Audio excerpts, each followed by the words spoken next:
All right, I think we're live. So let's start our check-in. Questions are the usual ones.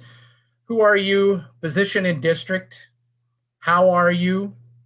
Time constraints, issues, elephants, expectations. And the question for the day is, what was something that you wanted to do when you were younger but still haven't done? And is Bo, you're the first guy on my list. Good afternoon, everyone. Bo Fobert. I serve the district as Executive Director of Curriculum and Instruction. I am overwhelmed right now, and I will be honest, I'm distracted. We are furiously trying to complete some curriculum uploading right now, some communication pieces, so I will apologize in advance if you notice me kind of looking away and back and forth. I promise it's all to the good and things we all care about, but I am distracted. Other than that, no issues, no elephants, no time constraints. I'll probably be here well after we're done. Wow. I wish I would have had the wisdom when I was younger to invest in online virtual platforms and curriculum in like early 2020. That's what it would be. Sounds good. All right, Chris. So I'm Chris, superintendent, doing fine today. I too have a lot going on in my head and on my mind, but will do my best to be very focused today. No issues or elephants, no time constraints. Expectations is that we work together in a thoughtful way to solve whatever issues are in front of us. And in terms of something that I had hoped to do as a younger person and haven't, it's write a book. And someday, maybe when I've got a little bit more time in my life, I'd still like to tackle that. Heather Grecius. Hi, everyone. Heather Grecius, Director of Elementary for Student Support Services. I'm okay today, hanging on. I have no issues or elephants and no time constraints. I think when I was younger, I wish I would have just taken time and traveled a heck of a lot more than I did. Kathy. Hi, everybody. I'm Kathy Plummer. I'm on the school board. I am doing pretty well today. Started a new job this week, so I've been a little distracted, but am all done with that right now, so that's good. No time constraints, no issues or elephants. I will let everybody know that Laura is not feeling well at all. She actually had to go to the emergency room and get fluids, and so she's got a pretty amazing migraine, and so she's just sends her apologies, so she isn't here. My expectations is that we'll handle complex issues in a thoughtful way. And something I wanted to do when I was younger and haven't done is I went through a very horse crazy phase, and I thought I was going to be a jockey and ride in some, like the Kentucky Derby. I have yet to do that. So I'll keep you posted if it happens. Marty. Marty McCarthy, principal of Thornton Middle School. No issues or elephants. Like many people here, there's a lot going on right now that could be distracting. We're just about to start in about 40 minutes our first ever virtual back to school night. And so I'm confident my team can handle it. They're in the next room, they may yell at me. So if I pop off for a minute, that's probably where I'm going. My expectations are that we do what we do, right? We think through things carefully and come to the best solution. What I would really wish I had done when I was younger is learn Spanish. That would help me out in so many ways. I mean, I think most of all, it means I could be a beach bum in Cabo, and now it's hard if you can't speak Spanish. So anyway, thanks. Dave Lockley. Good evening, Dave Lockley. I have the honor of serving as the president of the District 12 Educators Association. I'm not doing really well. I mean, I am, but the fires, I have some asthma and some allergies, whatever stuff. And so like the whole fire and hazardous air is not good for my sleeping or health or whatnot. So I'm a little raspy, and it's not because I got a mark that I'm sick on my health screener. It's just the fires in the air. I'll be fine today. No time constraints, but just know I'm a little haven't been sleeping well and haven't been in a good healthy space for a while. I don't have any additional time constraints, I don't have any issues or elephants, but I do have something I want to say before we kick off to our first agenda item. So Dave, when it's time, if you could circle back around to me, that'd be fantastic.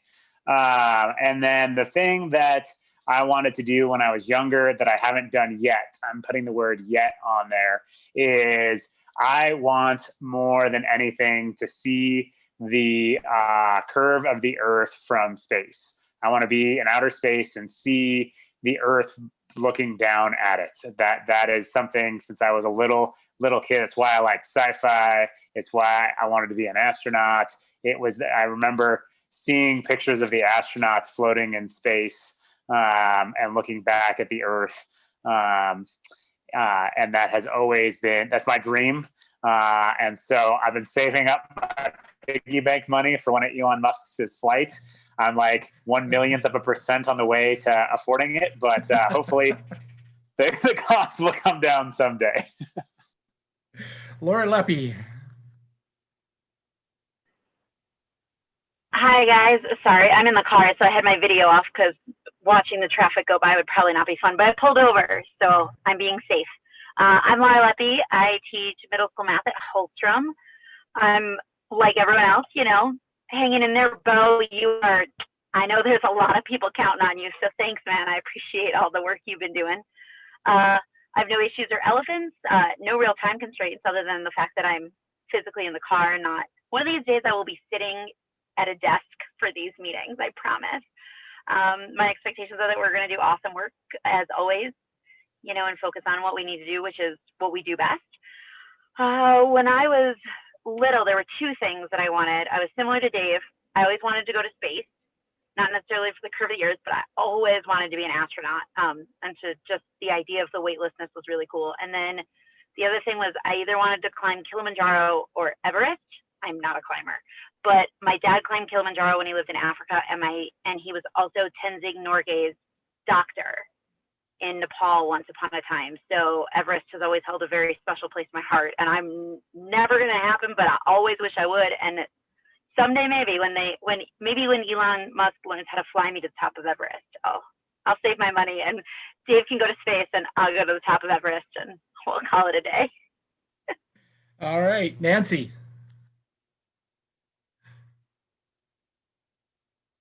Okay. Good afternoon, everybody. I'm Nancy Leonard. I'm a retired principal with District 12, working as a consultant.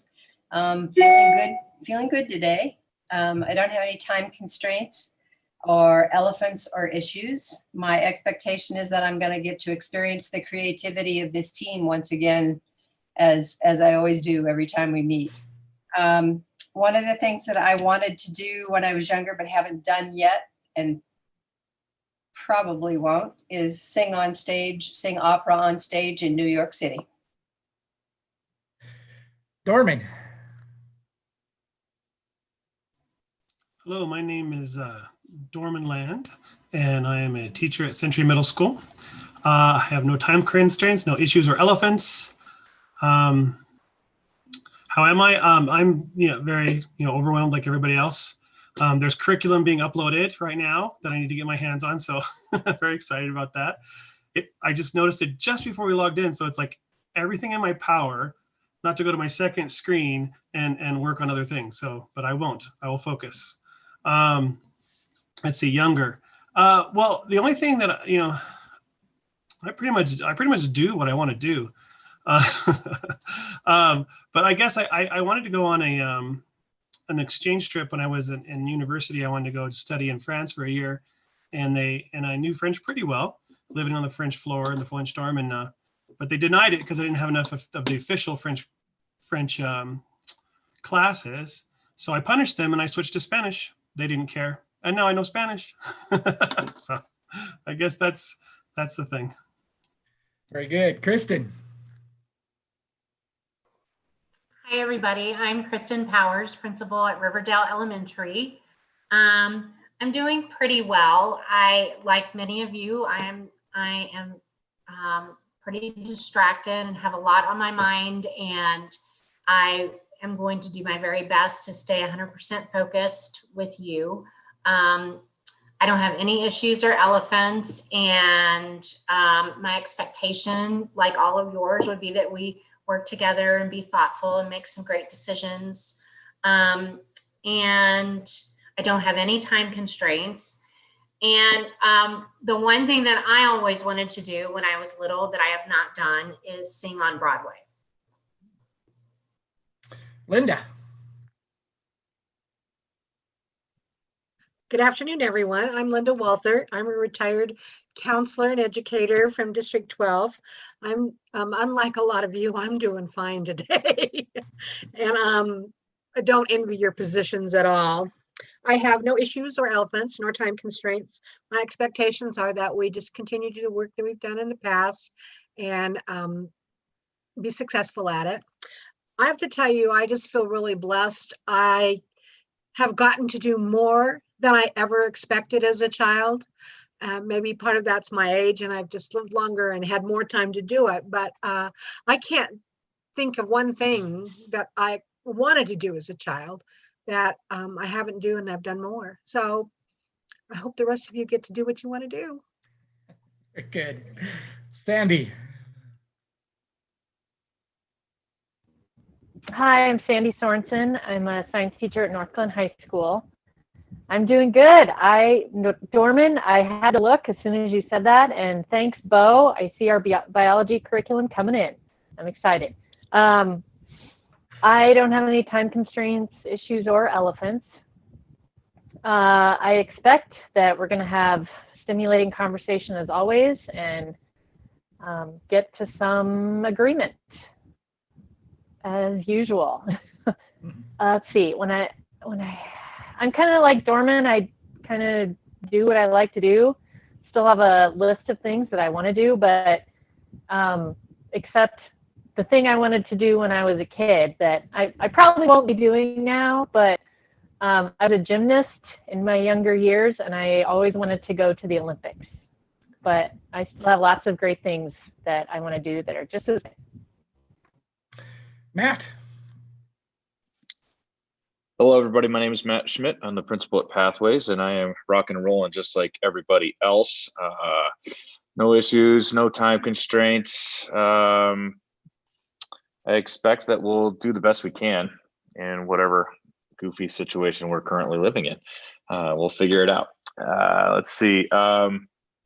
Something I wanted to do as a kid that I haven't done. When I was a kid, I really wanted to drive an 18-wheeler, big rig. So I haven't done it, and the older I get, the more I like smaller cars. So I don't know who knows if that'll come true or not, but I definitely wanted to for a long time. Mila. Hey, good afternoon, everybody. I'm Mila Shepard, and I serve the district as the Chief of Human Resources. And I am just cruising along. It's all you can do, right? We're getting a lot of good stuff done. It's a really exciting time. And if you'd have asked us a year ago, if opening schools was hard and challenging, we would say, yeah, oh yeah, it's a hard time of year. And we didn't know nothing. So anyway, it's all good. I don't have any issues or elephants. My expectations are that we have a really good, rich conversation. The point of these meetings right now is to be transparent about some of the unique qualities of remote learning and what changes or shifts we might need to make. And so, like we talked about before, it's not necessarily negotiations, but it is a really transparent discussion and problem solving process. So I know we do great work in that space, and that's my expectation for this evening and the next few meetings. And if we do decide something needs to be negotiated in language, then we'll go there. I think as a young woman heading into college, I really wanted to do a semester abroad and go live in Spain and immerse myself in the Spanish culture and language. And so, Dorman, I think it was Marty who's like wishes you had a language so you could go hang out somewhere else. I've got a Spanish beach in mind, and an immersion program to bone up on my Spanish skills. So that's the thing that's on my list. Allison. Hi, I'm Allison Alter. I'm a social studies teacher at Horizon High School.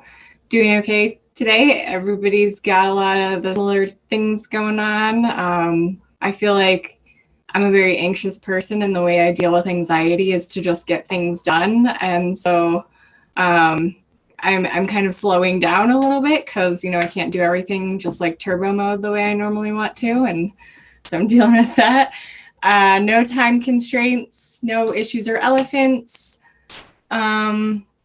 Expectations, just do good work, be creative, come up with some creative solutions. Something I would want to do when I was younger that I didn't do. I really wanted to be on the show Guts from Nickelodeon so bad. I begged my mom and dad when we went to Universal Studios, and I was like, come on. I'm sure there was a whole process involved in it. I never got to be on Guts. So maybe one day. I don't think I could do like American Ninja Warrior style. I think that's a little too intense. I'm not quite that fit, and that's my dog. So, but yeah, I want to be on Guts. Okay.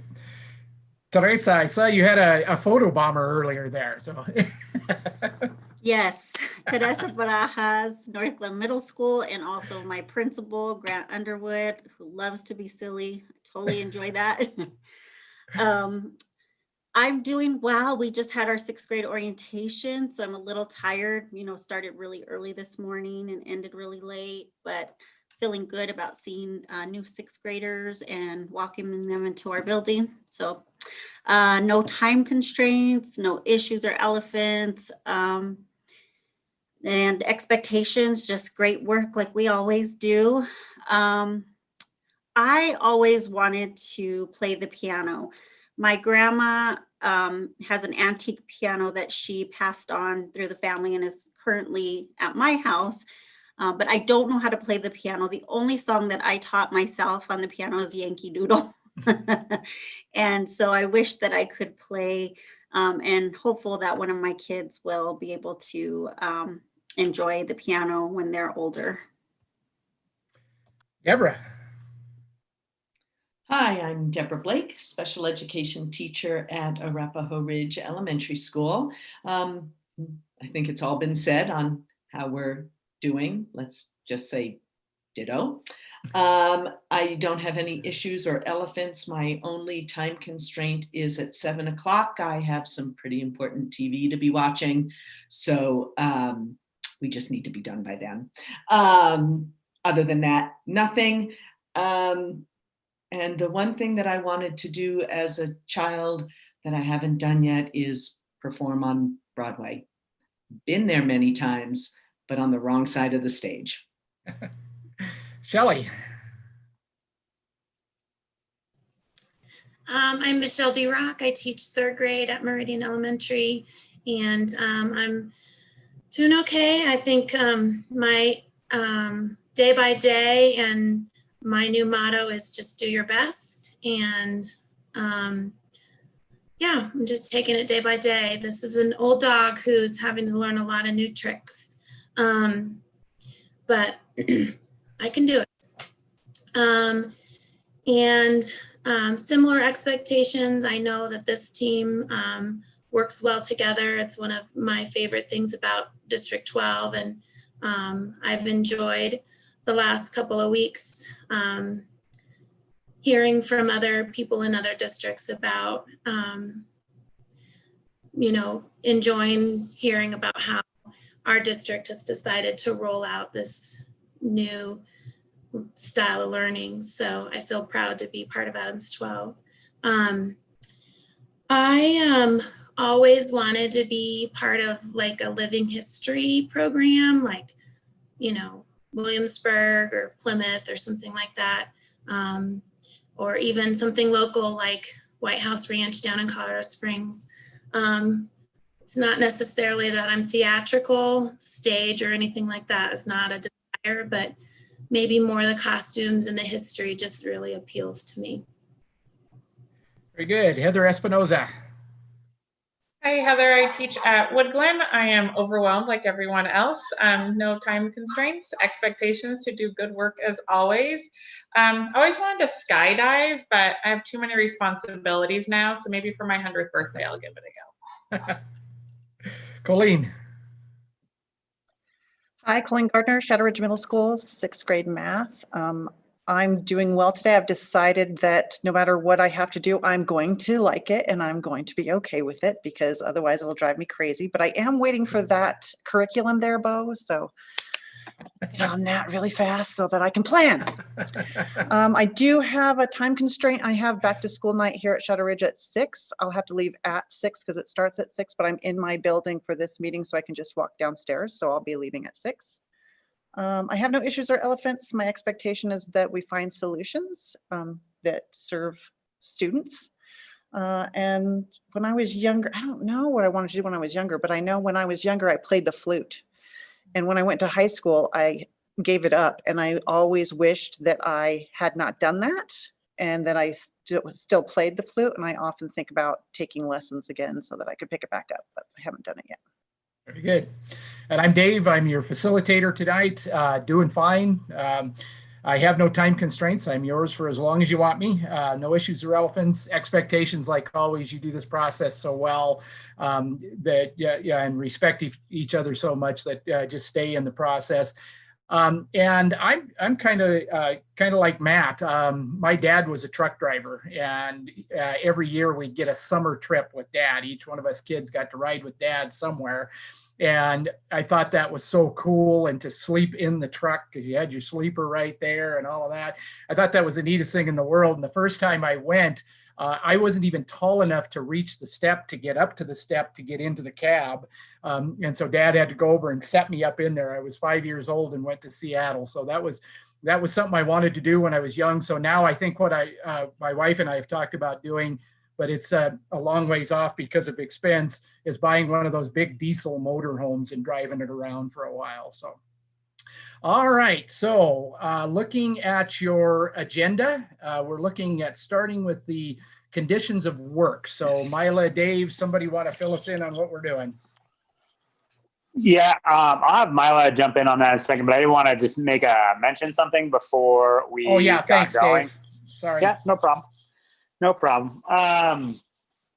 So one of the things that has come out since last week and just in conversations that I just want to be like really clear about with everybody in this meeting and our viewers at home, as they say on the TV, is that, the end goal for all of the work is to be prepared for us to be back in person at some point, whether that's tomorrow, next week, next month, next year, no matter when it is, and to figure out how we can do that work and meet all the health and safety guidelines that have been created. I know that throughout kind of Bo's presentation and some commentary, I'm sure by Chris and others, it's going to talk about different groups that are going to be asked to come in and do some work and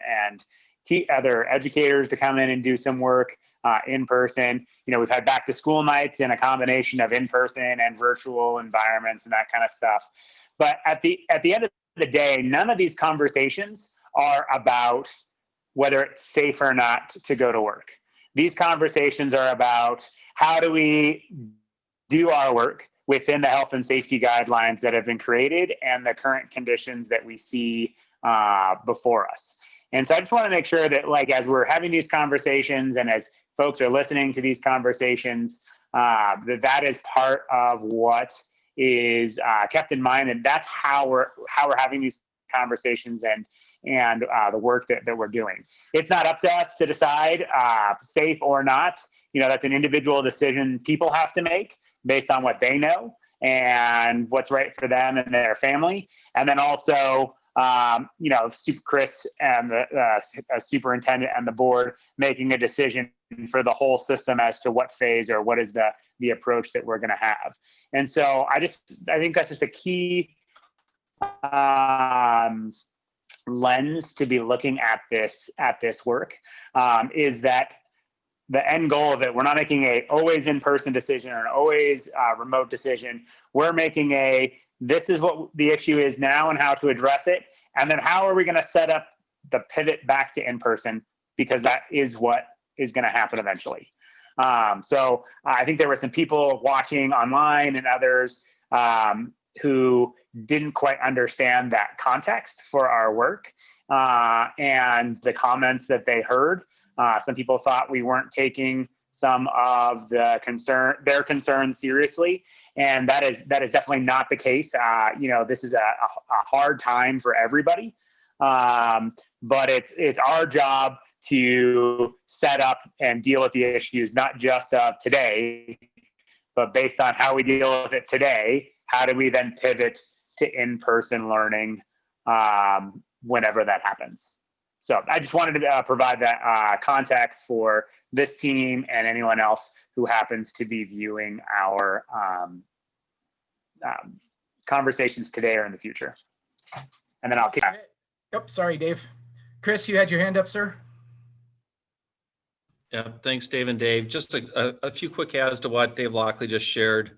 One of the things that I've heard countless times over the last several weeks in this debate about what to do with schooling this fall is that you should make science-based decisions. And I so badly wish that there was a volume on the bookshelf that I could pull out and say, science says to do this, or that I could Google out, science says this is the answer about what to do with school. And it's not the case. I've not seen any scientists personally who have said 0 days or 14 days in a row of 0 cases before you come back to school. And I've not seen anyone in the science community setting certain thresholds of childhood deaths or hospitalizations as a threshold for going to remote instead. Although some people suggest those are science-based solutions, but even within what's probably more mainstream science, there are some people who will have a lot of different opinions about it, just like in other disciplines like law. There's lots of differences of opinion about what the law is and should be. That's why we have so many 5-4 decisions at the Supreme Court these days. The same is very much true in the science community. There are some people, you may have seen Iowa recently was in the news. There's a county in Kansas where they've set the threshold for going to remote at 15% or more of your testing that's going on in your community would be positive. I've seen it as low as 3% on the other end, and a lot of people all between 3% and 15%. There are some people who say the case rate per 100,000 in testing, if you have 50 or more cases, you should be remote. I think that may be the standard in Minnesota. In some other places, it's a hard cutoff at 100 cases, and other places it's just one factor of many that are factored in. So I wish that science could provide the answer. It would create a lot less stress and agony in my life and for lots of us tasked with these decisions, but I just don't think science gives us the answer. In the end, we're going to have to make some judgments that hopefully were the right ones that made our decision in late July based upon mitigating risk, slash safety, dealing with efficiency and productivity, and based upon meeting the needs of students and families. And we may have some greater help, just so this group knows and others know down the road. There may be, I think there's actually a pretty good chance that local health officials are going to roll out some criteria. I would predict there will be anything from 3 to 8 different data-based standards that they would say should be considered as part of a body of evidence in making decisions about in-person versus remote schooling. So we'll have some guidance there. And yet, even in that space, I think there will be scientists and school district officials, district to district in our state, who disagree about what they mean in terms of coming back. My commitment to all is to seek out that best middle of the road most sound and sensible solution that tries to mitigate risk, maximize productivity, and meet needs of families the very best we can. I would also mention, I get lots of correspondence where people will pull things from the CDC guidance, either the first or the second or some revision in between. Harvard's issued a study. The Colorado Department of Public Health and Environment has data and guidance. Tri-County Health does. There are lots of things out there. Just to be clear, what we've relied on almost exclusively in our decision-making throughout this challenge dating back to March is local CDPHE and Tri-County Health guidance and recommendations. It's just too difficult to be an expert in all of these things. And I think, frankly, there's some skepticism at times about the CDC and whether they're getting pushed politically to revise guidance. And for better or worse, we've been looking to our local officials with whom we've built relationships, with whom we talk weekly, if not more often, who know local circumstances well. We're looking at trends of virus transmission within neighborhoods. So that's where we're at. And so there could be circumstances where we're heading down a path, whether it's how much distancing to have, or whether a mask or face shield is worn, or whether you're doing mandatory or voluntary testing for all staff. That may be different than what you read in some distant source, but they will be aligned in every case that we know with local and state guidance. So I just want to put that out there. And then the final thing is, one of the things that bothered me at a variety of levels was correspondence from a variety of employees suggesting that the July recommendation of the board's decision was a statement that it wasn't safe to return to school as we have students and people coming back in August. And I just want to make clear that's not the recommendation that I made or the basis for it. If that had been my thinking, I would not be a proponent of and couldn't live with myself for developing this learning pods idea with other colleagues on staff, because in that model, we're going to have likely 400 staff to 500 staff actively working with kids each and every day, on top of those who've done similar work in base and programs of that sort this summer, and we'll be serving probably 5,100 kids. So I would have, you should all ask me to resign if I were going down a path of saying it's unsafe, and yet at the same time, we're going to ask 400 of our classified colleagues and other staff members to join in that effort. It wasn't driven by a belief that it's unsafe. It was designed as best we can to mitigate risk, to keep kids in really small groups, to allow families to have daily support and service of kids so they could get to work, and really to, as best we can, serve this equity mission that I've seen so often articulated in correspondence to me, and our values that I know our board holds dearly and that I do, whether it's preschool that serves kids in poverty and kids with special needs, or learning pods that are out there to serve students who otherwise are not going to be able to get the support they need to access online learning because they don't have connectivity, or they have parents who can't support the learning, or whether it's the other pods that we'll have for students with disabilities and ELLs and some of our GT students. It was really driven by those equity, interest, and risk mitigation that we headed down this path. So those will continue to be the standards and values that I use in trying to make decisions, and I'll look forward to updating you maybe as early as our meeting next week about any further frameworks that local public health officials put out to guide some future decisions for us as we get closer to September 11th. Thanks, Dave. You bet. Mila. Thanks, Chris and Dave. And that's a nice segue to our agenda for this evening. And in the shared drive, if you haven't gone in to look at the agenda, it's just fairly broad and non-specific, but we are going to talk about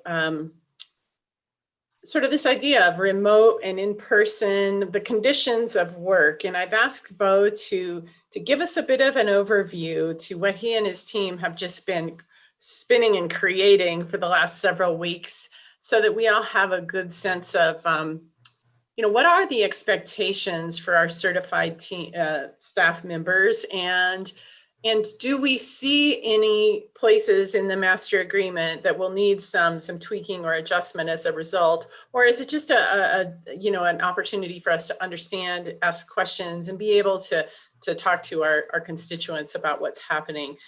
So the first agenda item has to do with this conditions of work idea and this just description of sort of expectations and the curriculum. One of the things we wondered is, would there be any workload disparity in different groups of teachers? And so we want to, who have virtual curriculum and who maybe don't have Florida virtual curriculum. And so we wanted to hear a little bit about that.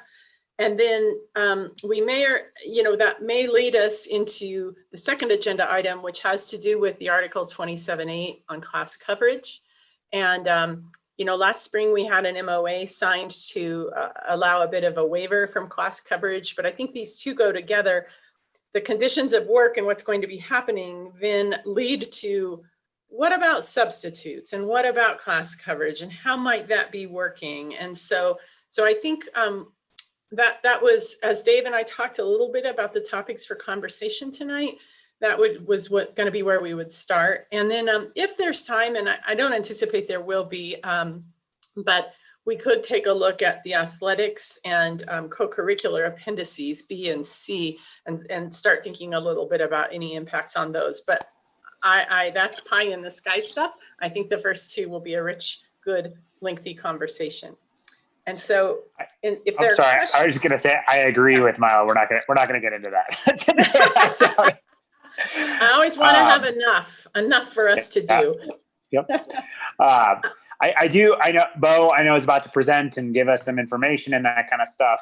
I would propose, Bo, if it, you can obviously disagree, it's your presentation, your thoughts, but if people can kind of hold questions until, Bo, you either are done or call for questions, because I want you to be able to get through a flow of presentation. So I'll be jotting down some notes as you go to ask questions. If that's okay with you, Bo, I think that should work well for today's conversation.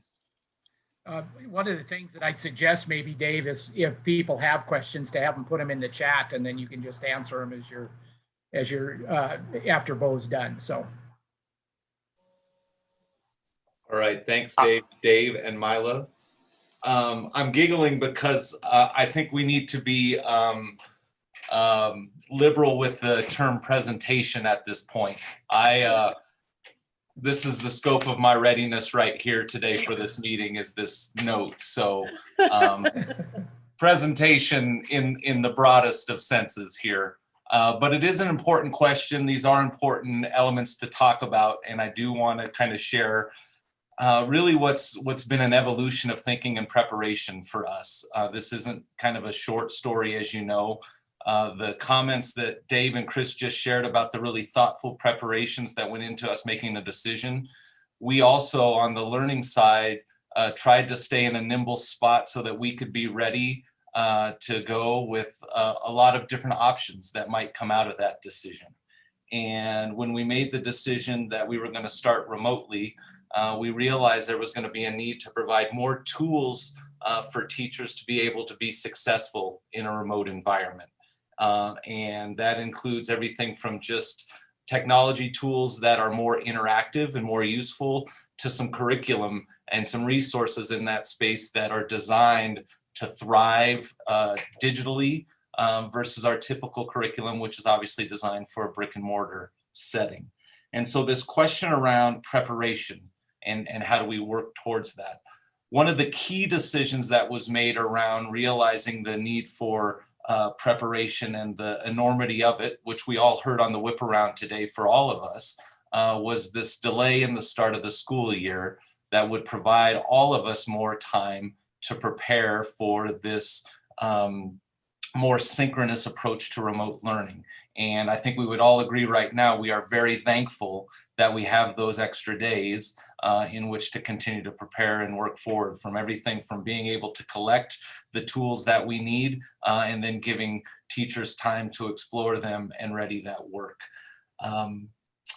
Along the way through this process, as we've started to collect those tools and specifically the curriculum, There were some pieces in the original Florida Virtual Suite that left some contents without digital resources from which to use. Music is a group that comes to mind throughout the system. And we also had some really kind of specific CTE and elective courses at high school for which we had a number of students enrolled and not much content originally prepared. And we had worried at one point that that was going to create the need to have many more kind of original builds on the part of our teachers. But thanks to leadership of a lot of teachers in the field, we were able to go out and find some digital resources for all of our music teachers, K-12, that they're going to be able to utilize. We added a lot of CTE courses also through Florida Virtual that they can utilize. And so we've done a lot over the last really 5 days to try to provision a lot of content that folks across the field can use to prepare that work.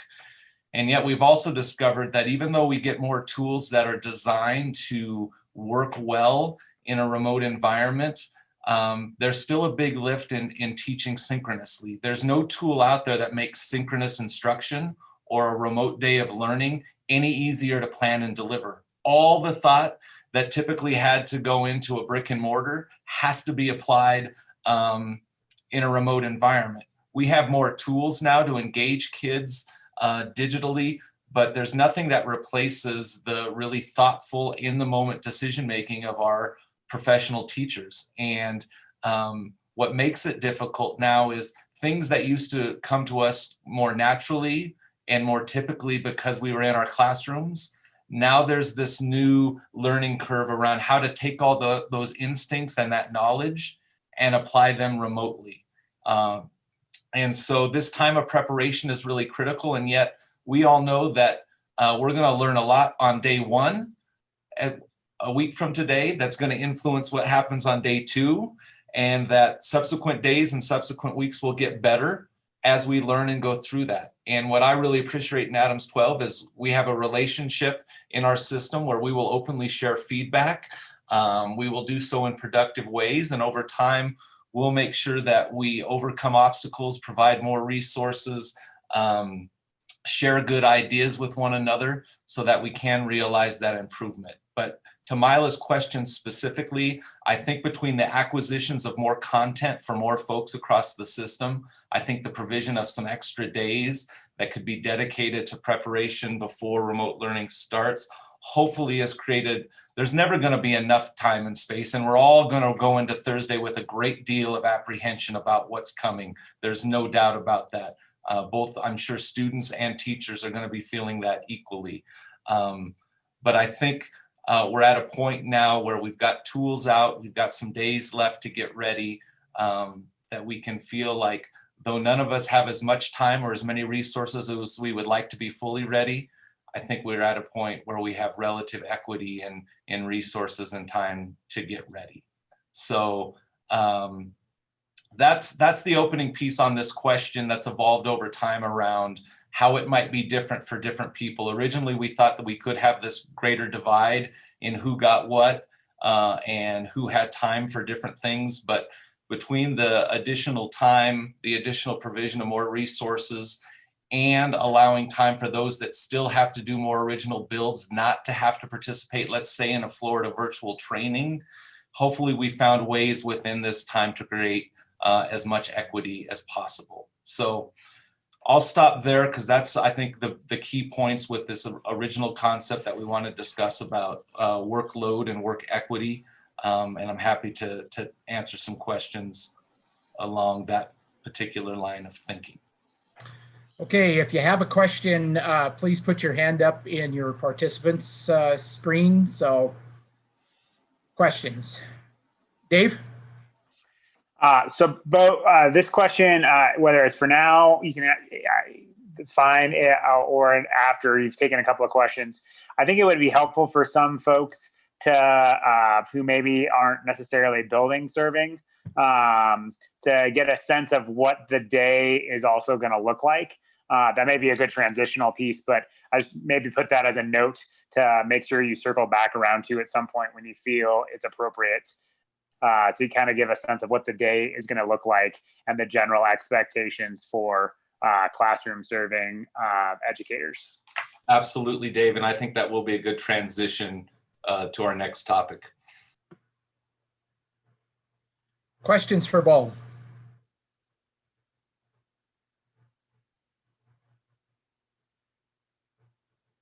Kathy. So getting back to your point about finding tools for different folks, the questions that I'm getting most or seeing most on Facebook are about some of the upper level high school classes like IB and L2K. And are those the ones that are kind of getting the pass on the Florida virtual training? Or can you give a sense of what are some of the classes that still might need more of the teacher build, and just some more details on that? Sure. One thing I think, just for precision's sake, and I think all classroom teachers on this call know this, is Florida virtual, smart music, Quaver, all these pieces provide good resources to use. None of them eliminate the need for a lot of thoughtful planning and course construction and lesson construction. And I just want to be really upfront about that. I think originally there might have been some thought that this was going to kind of lay out the whole pathway of the day, and no resource does that. To your question, Kathy, throughout our system, and especially at each of our high schools, there are unique programming elements that are as unique as the schools themselves. Many of them have created them themselves. The exception of that obviously being IB work. Certainly with those progressions and that coursework, there's no digital equivalent that we can find out there. And those instructors or those teams of instructors are having to take what they would typically do in a brick and mortar environment and think about how they could adjust it to work remotely. And obviously there's some things that can more easily be translated and other things that are trickier to do, but they've certainly had more to think about there because there's no one-to-one replacement for that work. And so in those cases, that work's going to be developed, is going to have to be developed.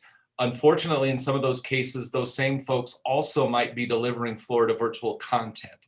So it's not necessarily, I didn't need to go to Florida virtual because I could do that. Many times they have duplicate assignments.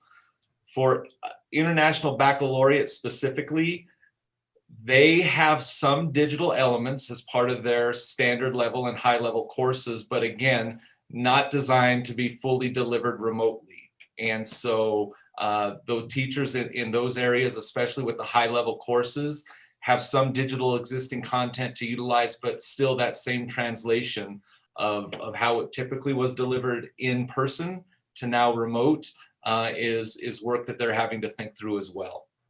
And I have not heard if IB is working behind the scenes to provision more resources that work well digitally. Okay, Bo, I have Sandy, Marty, and then Allison. Sandy. Bo, you brought up, I know our task tonight is to talk about equity of workload among teachers, but I guess I just, on that topic, want to throw out the fact that in my department and just at my school in general, we've been talking a lot about equity of both online learning and the curriculum, equity among students, and trying to make sure we can hit as many students as we can, more so than we did in the spring. Because we're already talking about, well, this student and that student did not engage in the spring, so we have to make sure we call them and see if we can solve a problem. But in terms of curriculum, I maybe just keep in mind that we are cognizant, trying to do whatever we can to make sure the curriculum is delivered to every student. Yeah. So Sandy, I would say I appreciate the initiative that you and your teammates are already thinking about that engagement. I know Lori Bailey and our Student Engagement Initiatives Department did some looking at attendance data from last spring, and identified some thresholds and some students that we wanted to preemptively reach out to and see if we can re-engage. And one of the real benefits of the live trainings over the last couple of weeks were a lot of teachers giving voice to considerations around that equity piece, that access piece, whether it's the curriculum itself or just the overall remote learning experience. And just like we learned a lot as we got into it last spring in a more asynchronous approach, we're going to have a lot that we're going to learn around things we need to do to make sure our approach is meeting the needs of all students, whether it's individual needs, it's family needs. I think that's a weight we all feel right now on top of everything else. Okay, I have Marty, Allison, and Dorman. Marty. I just want to, I think it's important to sort of also understand that while equity is something to certainly strive for, I don't know that there's ever been equity in the quality of resources for teachers and the amount of planning and the amount of things that have to happen as it varies through content and grade level. You know, resources get old and we have to adopt new ones and they become less useful, and some contents just have better resources than others. I would also say that, you know, equity in preparation depends on the students that you're teaching. There are resources that will work for many students without much modification and others that do not. And that a lot of that depends on the population and community that you work with. And so, and that being said, there are other aspects of the job that probably equalize the amount of effort and preparation has to go through that. So, you know, as a science teacher, I had to clean up labs in between each classroom, you know, whereas a math teacher, all you had to do is collect pencils. So I know that's simplifying it, but there's just not always, it's not always going to be equitable in the same ways. It's a different job in a lot of ways. And that's part of the great thing about teaching is there's something for everybody as well. Just wanted to point that out. You're right, Marty. And I just want the math teachers watching on YouTube to know that's Marty McCarthy at Thornton Middle, not Bo Fobert at the ESC. Thanks. Allison.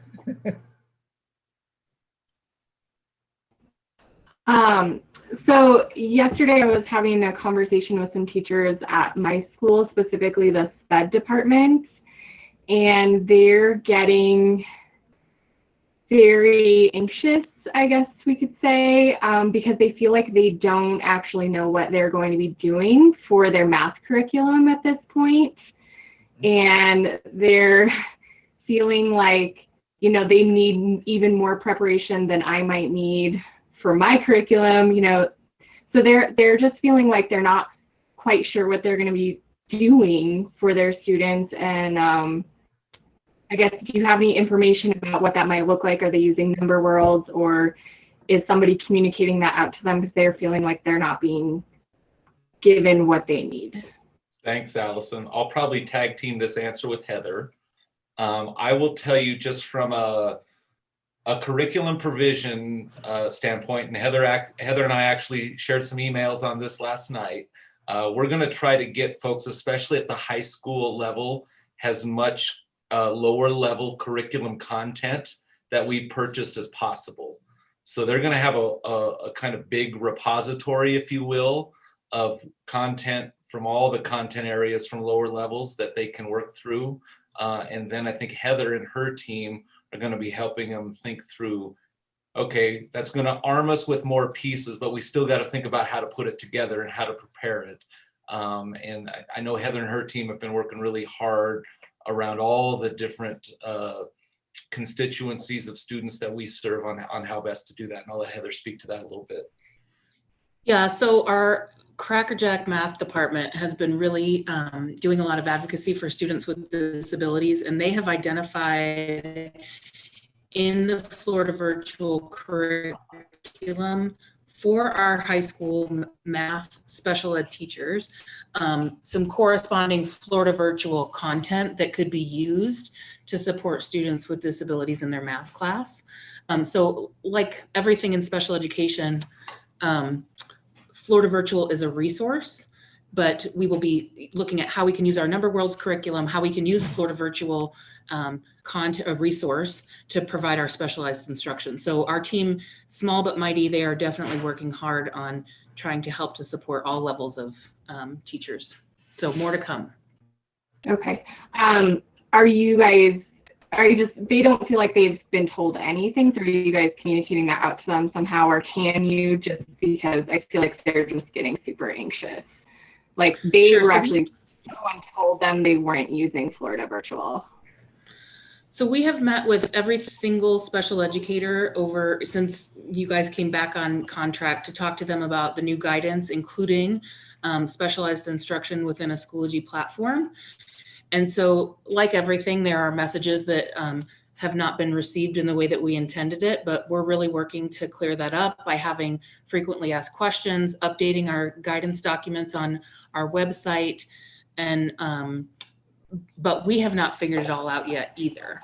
So we are going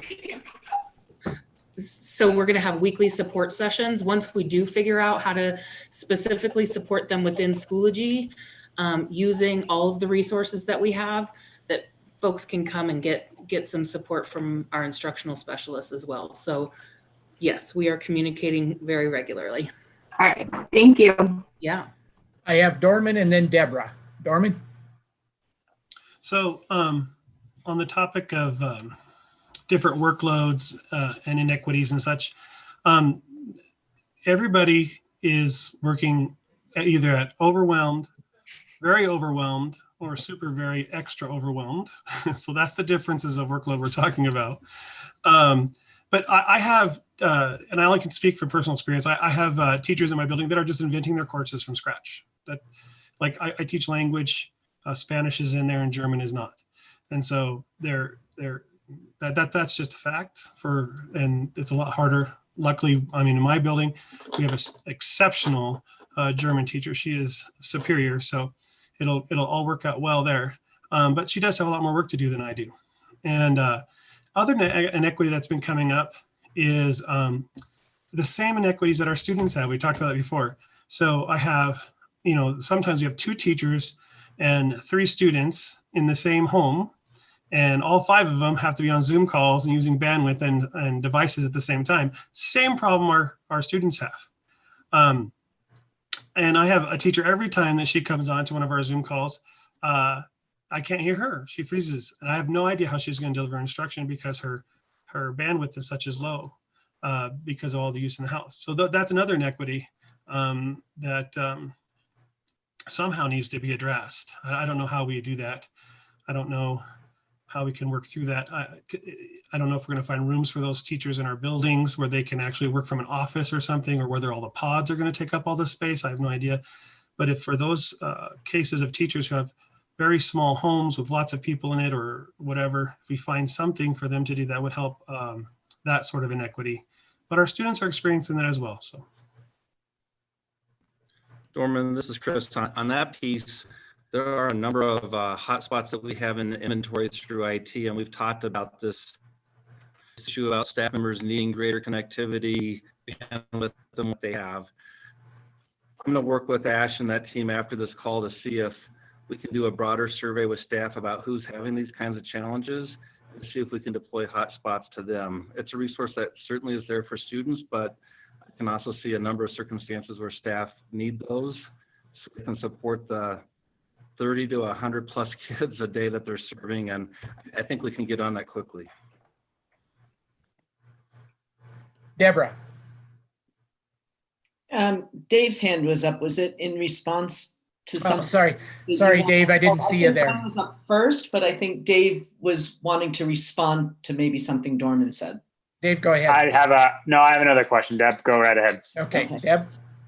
So I guess the thing I'm hearing the most from a lot of my teachers is we really appreciate all of the hard work that's been already done, the curriculum that's been pushed out, the training. Our biggest questions are not, our biggest anxiety is around that, but our biggest questions are really more around how do we get the students in the door?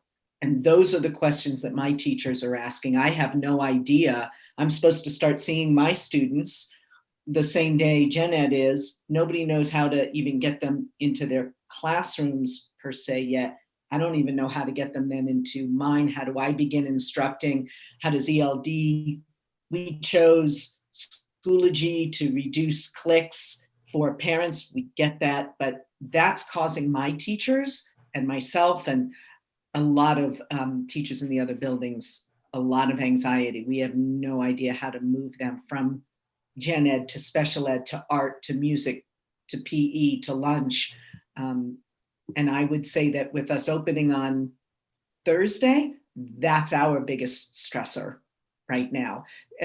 Florida virtual is on our plate and we're scared and nervous about it, but that's not our biggest stressor right now. So, Deborah, thanks for bringing that up. We've heard that a few times, and I'll say a few things. One, the communication that went out while we've been on this call also will direct teachers to these initial onward units. And one of the resources in those onward units are some ideas on the getting in the door piece, just in general for how to prepare students for joining virtually. Now, the second part of your question, which is more when we have students who are working with multiple teachers, how are we going to set up things in Schoology or for them to make that navigation between and among teachers a little smoother? And I'll just be candid and say we had to get through what we got through today in order to pivot and start doing this next level of support, which is some of this more nuanced work around how's the architecture of your virtual classroom help students transition between rooms? How do you use that folder structure and communicate that to students? So especially when we're talking about 5-6-year-olds, we make that as easy for them as possible. So we will start working on some further guidance, but some things were included today that I think will get teachers started down that line and how to think about it. Ultimately, at the elementary level, I think it's really important that we keep the classroom teacher Schoology as the go-to place for kids. And then within that classroom teacher space, we've got to provision some ideas for folks on how they can create embedded folders and opportunities in Schoology so that those folks can then go interface with the other teachers they need to work with. So we know it's a need. We're going to start pivoting to some work on that level of preparation, but I think what we put out today will give folks a start on how to do that.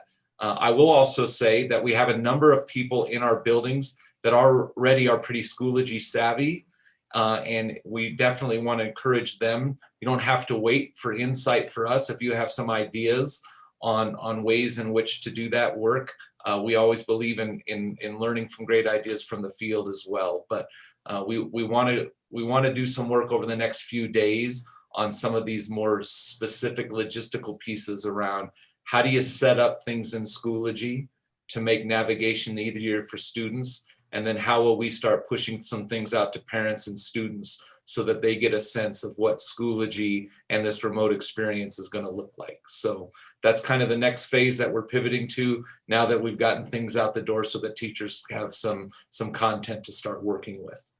So I appreciate that and thank you. And I will, for those that haven't had a chance to see the email, I will spread that out. I would just like to take a second to piggyback on Allison's concern, Heather. We've been communicated a lot. We've met with our coordinator. I don't think like anybody that I've talked to feels like we've gotten information around curriculum. We've gotten a lot of support around other things, CLPs, things like that. And that's been fabulous and brought our anxiety down, but we don't feel like we've gotten any feedback around curriculum yet. So just FYI. Yeah, I agree with you wholeheartedly because we're still trying to figure out from a logistic technical standpoint, how special educators can create classes without being a teacher of record and all kinds of fun little things that we never would have ever imagined. So yeah, our hope, I'm super aware of that and super anxious and worrying about it. Our hope is that within the next 2 days, we will have some guidance from our friends in IT and we'll be able to really give you guys the support that you need. And I think we know you know it. We're just feeling the anxiety on our end. So again, I'll pass it on. Thanks. Dave. Thanks. So my question has, is a little maybe out of this particular bounds, or maybe it isn't. One of the things that in this workload issue, teachers across the system are kind of struggling with is, and it piggybacks on some classified workload issues as well, is this idea of, some educators feel like it's better for them to be in the classroom to record their video, do their work, do what others. Others feel like it's not easier for them to be in their classroom right now just because of travel time and just everything else going on. And I also know that there are some issues with, our janitorial staff and custodians who are trying to keep our buildings as safe and as clean as possible for our pods and other things going on. And so there's just a lot of, I think, a disconnect or just questions about how can we manage it and work through that space for both the educators who want to be in or out of the classroom and our classified folks who are trying to, keep the buildings open and safe for custodians and pod leaders. Dave, on that piece, so part of the text I just sent out around the hotspots, we had Dorman raise that same issue about potentially some educators who have connectivity challenges or otherwise feel like they're most efficient, productive in the classroom to have that opportunity.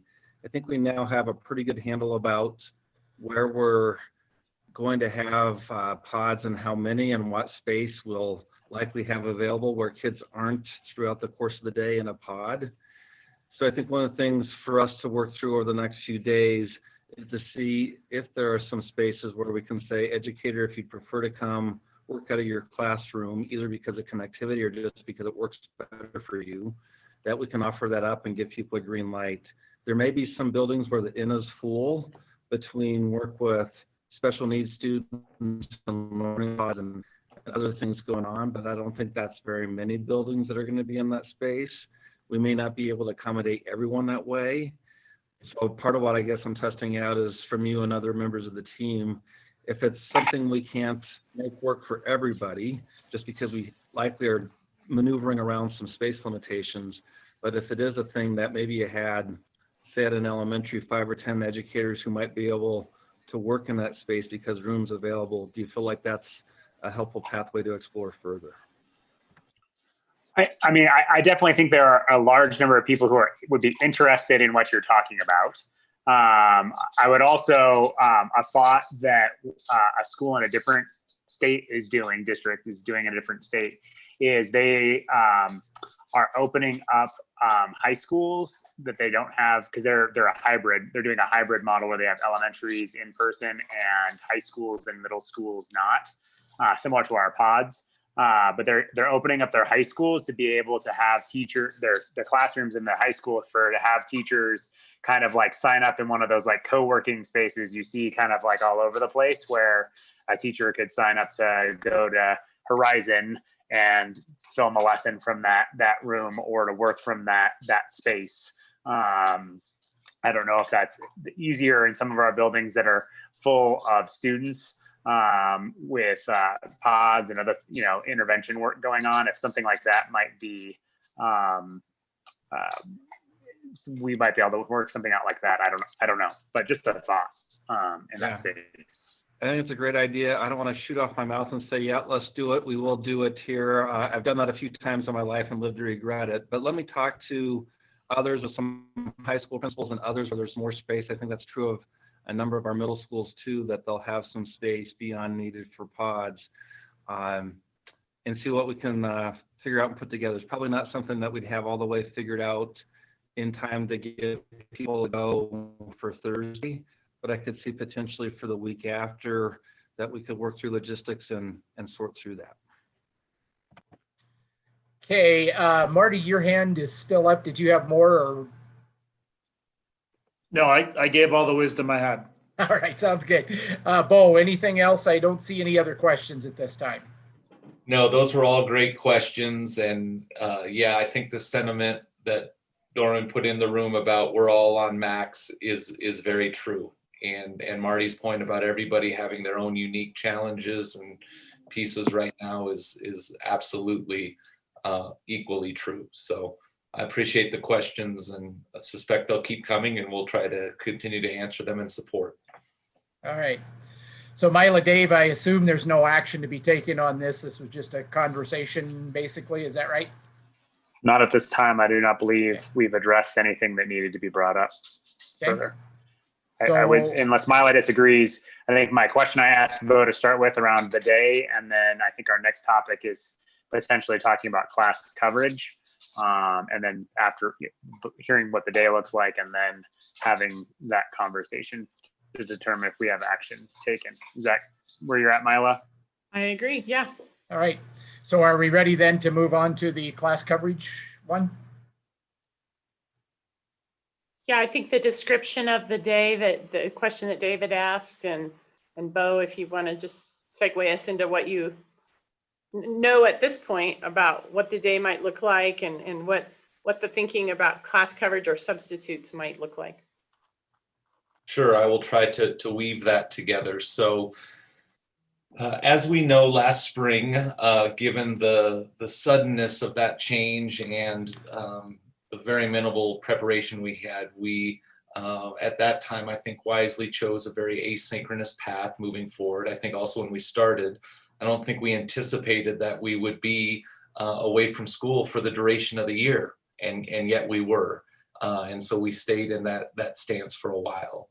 And obviously, since that time and throughout this summer, we anticipated the likelihood that we were going to have some element of remote learning necessary this year.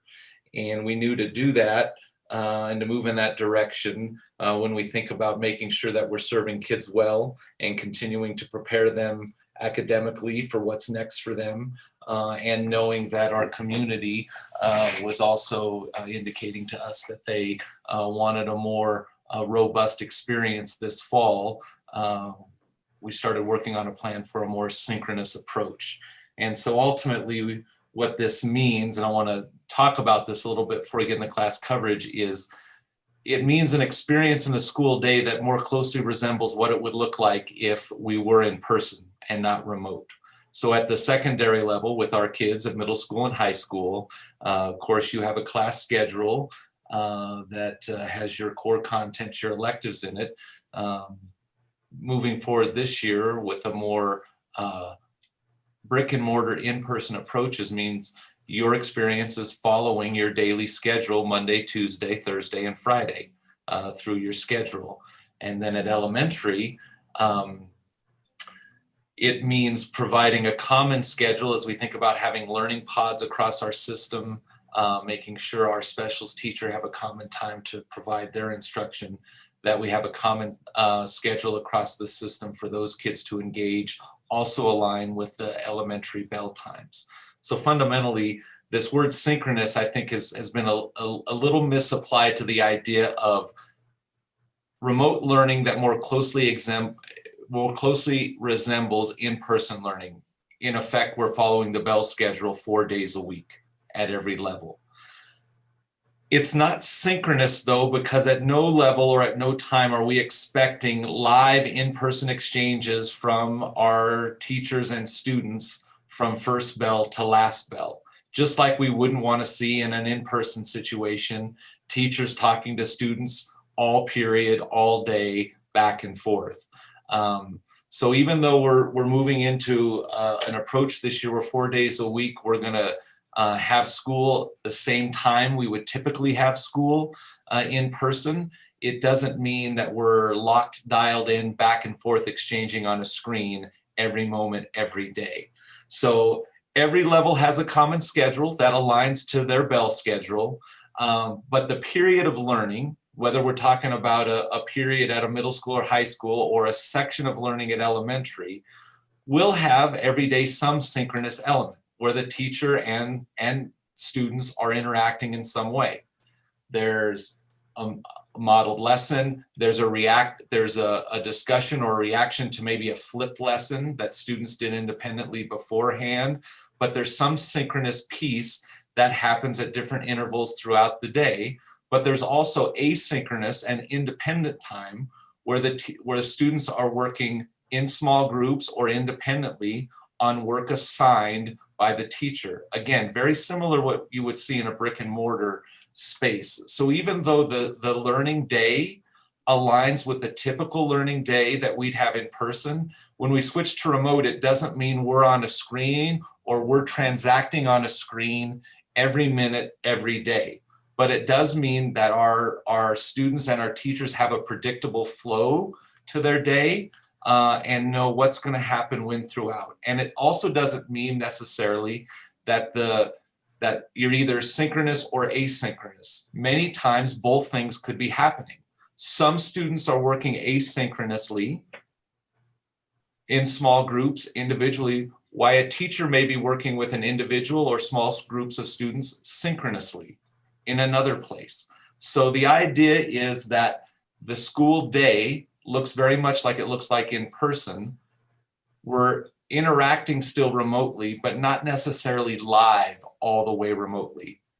And it's going to take some time for all of us to learn what that design and that arc looks like.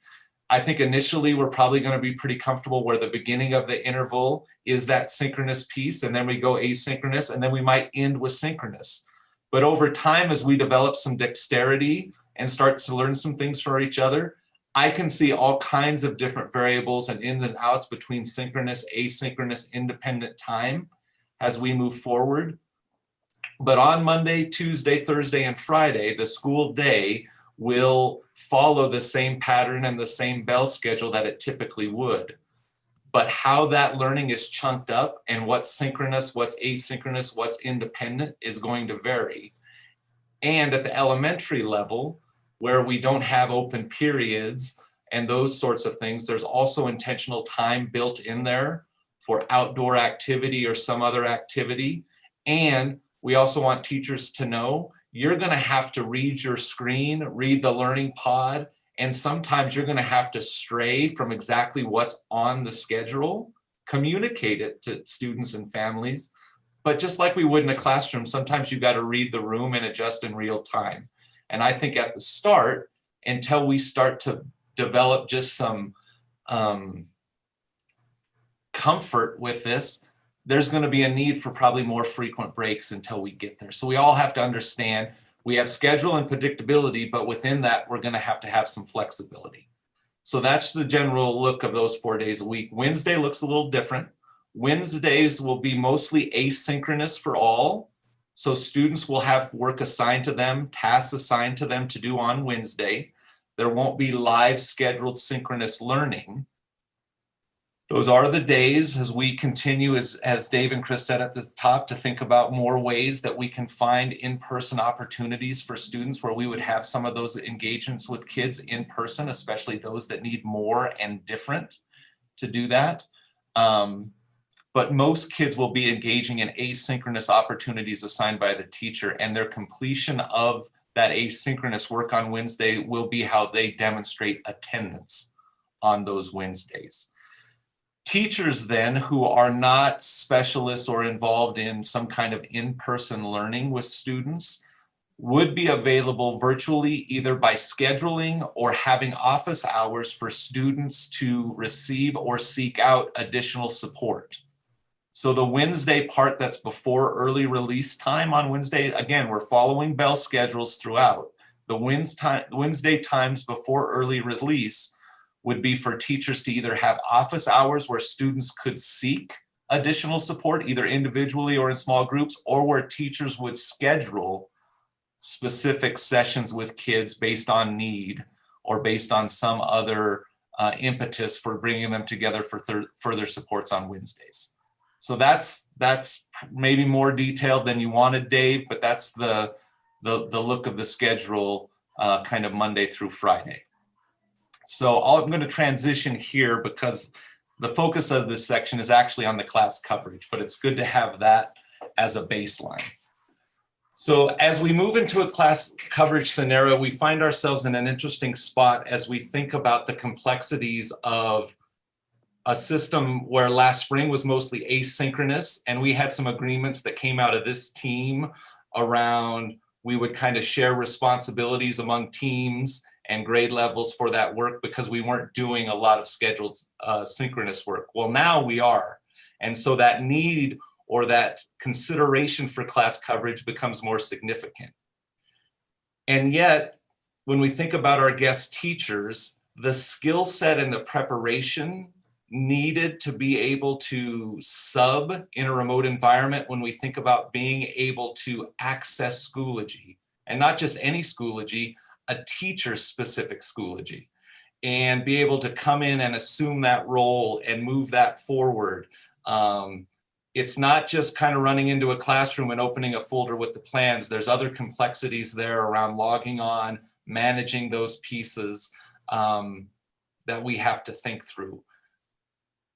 I'm going to talk about that because we do have a plan for that. But as we think about needs that are different from last spring, we think there's a cause for us to think about the difference between an absence that would require us to think we need a guest teacher to be present, and absences that are shorter in duration, in which the better course might be to have asynchronous work available for students on those days, to not run the risk of having absences that we're expecting synchronous learning and we can't provide it. So let me talk through that a little bit. At the middle school and high school level, if a teacher is unable to host remote learning for whatever reason, we would be of the mindset that if that duration of absence was no more than 5 days, that rather than having a guest teacher sub in, we would expect that teacher to provide asynchronous learning for up to those 5 days that he or she may not be available for synchronous instruction. What that means then is that we would not request a sub on those days up to 5, but that we would expect that they notify their administrator that they're not going to be there, and that we have common communication templates that teachers can use to notify students and family that synchronous learning will not occur on X day or days, and that they will find and complete synchronous learning instead. And once again, the synchronous learning would be the attendance for those pieces. The reason we're of the mindset of going 5 days at middle school and high school is because the experience for a student at middle school and high school, if a teacher is out, we would certainly hope that not all 5 or 6 teachers that they interact with on that day would be out. And that even in that situation and that scenario, they would still have plenty of synchronous learning occurring on those day or days. We also are cognizant in the middle school and high school level that sometimes the content needs to be able to host the learning are beyond what our typical guest teachers may be able to bring to the fold. When we're talking about upper level math, sciences, etc., that could be a difficult lift. So we're of the mindset that we would advocate so that we don't put undue strain on our system with what's going to be, I think, a difficult sub situation to begin with, between what we all know is just the pool, the depth of the pool to begin with, but then this other element of being able to manage a remote setting well, that we would think about any absence that's up to 5 days at the middle school and high school level would be asynchronous without a sub coming in. At the elementary, the same thinking applies, but because at the elementary level, if the teacher's out, the whole day of synchronous learning is lost, we would say that it would not exceed 3 days before we would want to have a guest teacher in there. These are, by the way, I just want to say these are opening thoughts. We can and should spar over them, but the thinking there again is beyond 3 days, that's probably too long to go without students being able to have a synchronous experience with someone. And at that point, we would want to have a guest teacher come in. But in that scenario, same thing would apply. Teacher notifies administration. We have common communication templates so that students and families know that we'll be going from synchronous to asynchronous learning on those days. And then the attendance, again, would be the completion of the asynchronous work at that time. Looking at my fancy notes here. So if we get beyond those defined levels and they become more longer term, then we would be of the mindset that we must provide a guest teacher for those scenarios. So if the absence becomes or is known to be longer than those parameters that we put on them, then we would want to have a guest teacher in place. We are currently working with our partners in HR to think about how we will identify and train guest teachers to be able to step in, manage the remote environment, have a requisite knowledge of the logistics of Schoology, be able to have the IT credentials to be able to serve as another teacher's proxy in Schoology when they were out. So we're going to work on that to build some bench for that. But again, we really need to think about these thresholds of asynchronous learning, because if we don't, I think Mila and I both believe that we're not going to be able to provision enough support to have synchronous learning across the system if we don't have some agreements around this asynchronous expectations for shorter absences. This is also built on, I think, some hope that in a remote setting, things that we may not typically come to school for to teach, we might power through remotely because it's just different than being in our classrooms. So all of this is kind of predicated on how this works in a remote environment. I think the one piece we still would like to have some discussions about, again, long-term absences at the high school level for really niche content, high-level content. We may be unable to find guest teachers who can sufficiently pinch hit for those content areas, and we may need to talk about class coverage protocols and agreements at the high school level for longer term absences where the ability to find an appropriate guest teacher may be beyond our means. So that's another wrinkle in there for us to think through. And thank you, Mila, from that chat for clarifying the consecutive piece for me there. I think that's what I've got. Mila and Dave, if there's pieces that you'd add, please do that. Otherwise, I think that's what I have there. Quick question in this model you're kind of talking about that I think might help inform some of the rest of the conversation. So, so I'm absent. I have issued my letter to parents and to Schoology, or however that communication template you're talking about goes out. Go find the work in Schoology or whatever. Here you go. Is there no like expectation for my neighbor or my coworker to pop in and take that attendance for that class? Or is really just the eventual grading of that work going to be considered for that kid's attendance? How is that part going to be addressed and dealt with in your thinking currently? So the attendance piece is one I think we can noodle on a little bit. Unlike last spring with what you described being the default, what I worry about in this iteration is when we're mostly asynchronous, no problem for me to check in on your little synchronous meeting or to go take attendance. But when I have a full synchronous load myself, it might be more difficult, especially at some levels, for me to go in and kind of assume that first 10-minute check-in or to do that attendance. We can talk about that piece. To me, what seems better, although if someone was so completely incapacitated that they couldn't even check the student's work completion, would be that the asynchronous work completion, which is going to be one of our attendance elements, would be how teachers would indicate students attended. I was out this day, I went in, checked the tasks that I assigned, here's the students that did it, I enter it and I see. But if I'm truly unable to even do that task, then Dave, you're right. We're going to have to figure out who then goes in and at least looks at the work and checks the attendance. So in the event that as a teacher, I can't even physically or in any way do that, then we would need a fail safe in that space. But I'm a little nervous about figuring out a system where somebody comes in and pinch hits for a live session. I think that could get really difficult. I think sorry, and now we're entering into a conversation, but that's fine. I think the component is really different at the different levels, because you have the elementary kind of morning and afternoon period, right? That first period, that first 10 minutes and last 10 minutes, versus the secondary every single period of the day having a potential attendance check-in meeting period of time.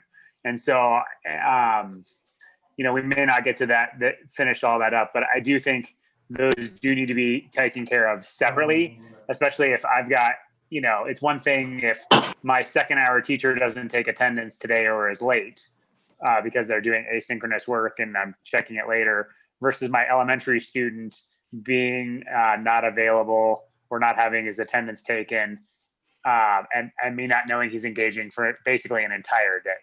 I think those are very different things that we need to talk through.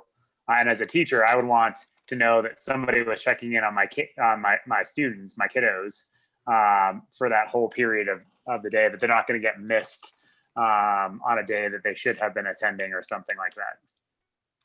All right, I have Colleen, Dorman, and then Allison. Colleen? My question is, like last spring, if we needed to be out because we were sick or something, we notified our parents that we wouldn't be there for our help sessions, and then we told our administration we wouldn't be there, but we didn't necessarily take temp leave. I'm assuming that during these times we are or not. I guess I'm asking, should we be taking temp leave if we take that time and do asynchronous learning that day? How is that going to work during this time? Well, like many things, it's subject to some conversation, but my imagining of it and the messaging we've been giving to lots of other roles in the system is, if you're unavailable to respond for your duties today, then you should mark that as temp leave. And so I would think that would be the way we would go forward. Okay, Dorman. So just my initial reaction to the 5 day, 3 days, synchronous, asynchronous discussion is very positive. I think that's a very well, I know it's open for discussion, it's just opening thoughts, but I'm very positively disposed towards that. And then I think that for class coverage, I think we're just gonna have to be extremely flexible throughout this whole year. I have a teaching partner where we are exactly teaching the exact same thing. There is no variance in what we're teaching. So I could check in on her classes if we did the 20-minute mini lesson at different, like I did my 20-minute, then I did her 20-minute. That's possible. Of course, it's not going to be as good, right? If I take on more students, it's less time for each student. I mean, that's just the way it would work. And that wouldn't be ideal. But it might be better than a guest teacher that doesn't know any Spanish. I don't know if I could do that or not. I don't know. I haven't thought about it. It just popped into my head. We're just discussing things. So, those are some things we might have to think about, as well as to after that 5 days, is it only a 7-day absence? And so then I can cover for my partner for 2 days of super extra stress and trying to get too many lessons in, or am I linked to her in Schoology? We can link accounts. She and I can have the same account essentially. I can be her. And I could put all of those students in one mini lesson.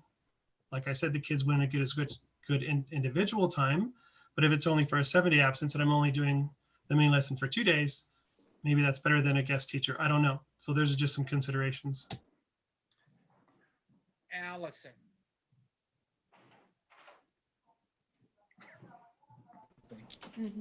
I guess mine is similar to Rin's,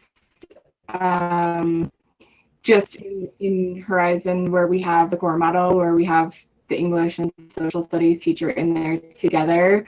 and we plan very closely, like would that person be able to, for instance, cover my economics class because they know what I'm going to be doing in economics?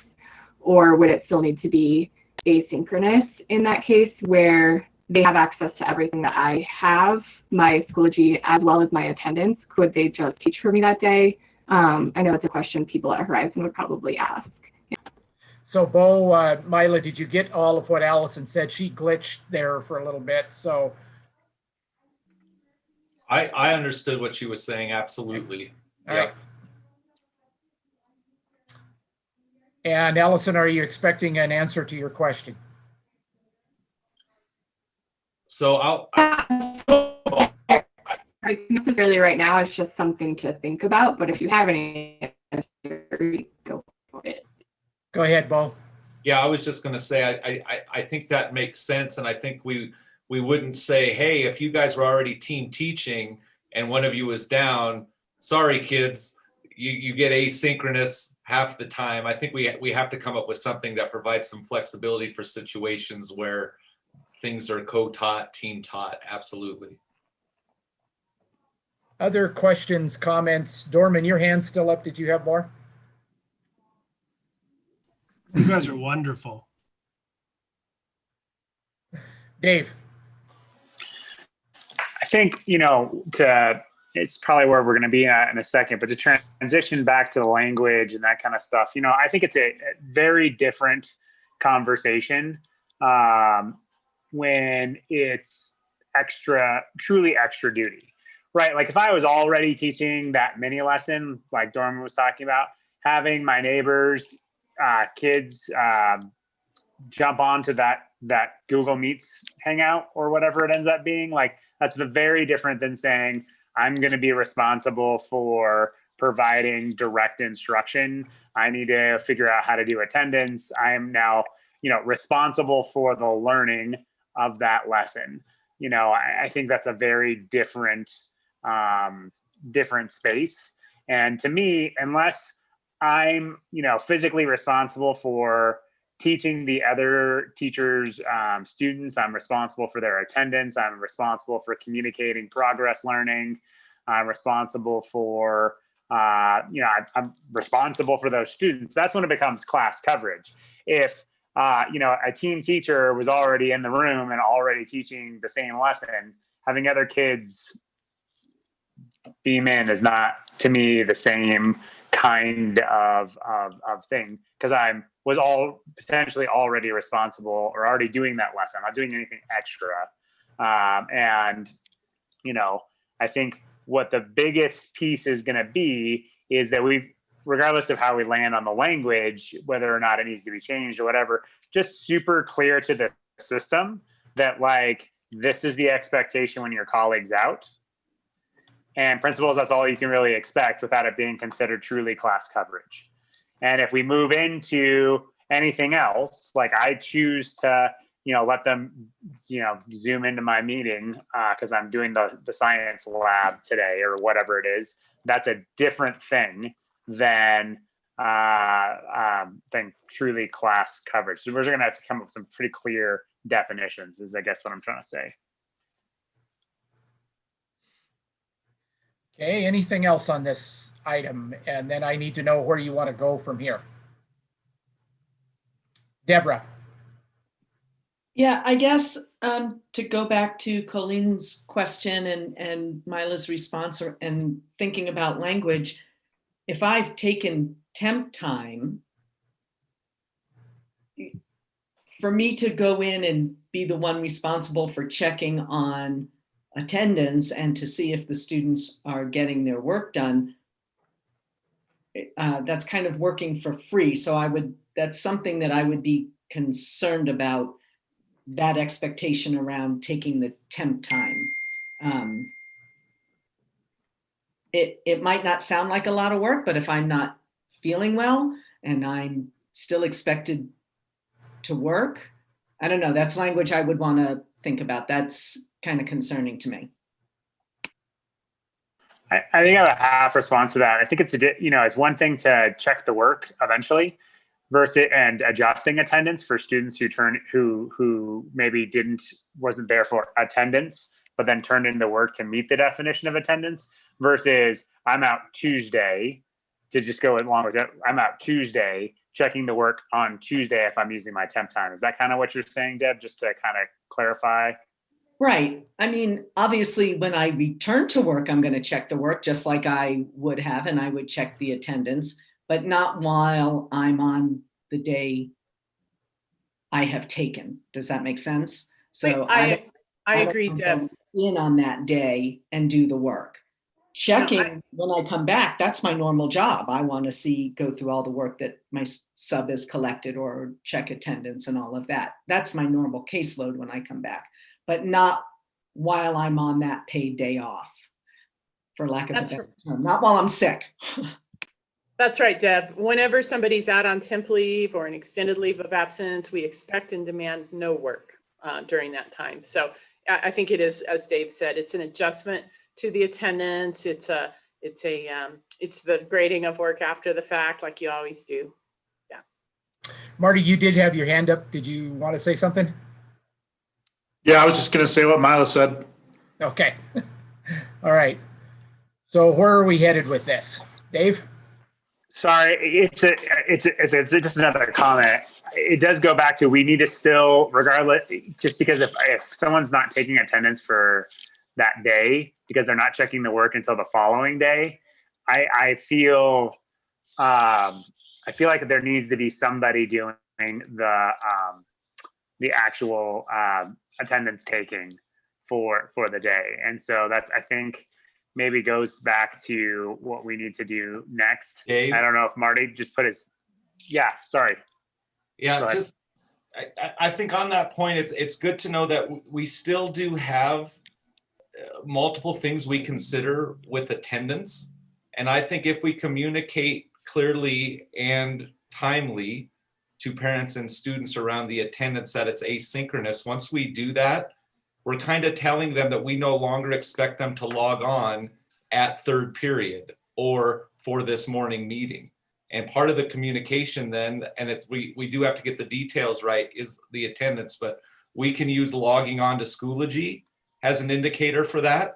We can do work completion after the fact. I mean, we have some different tools at our space, but because we're talking about the remote piece, if we communicate asynchronous, just like we would on Wednesday, there's not going to be a formal checking in on students. We've told them essentially what we've told them last spring. Your engagement today, your attendance today happens through doing this work, if that makes sense. Marty.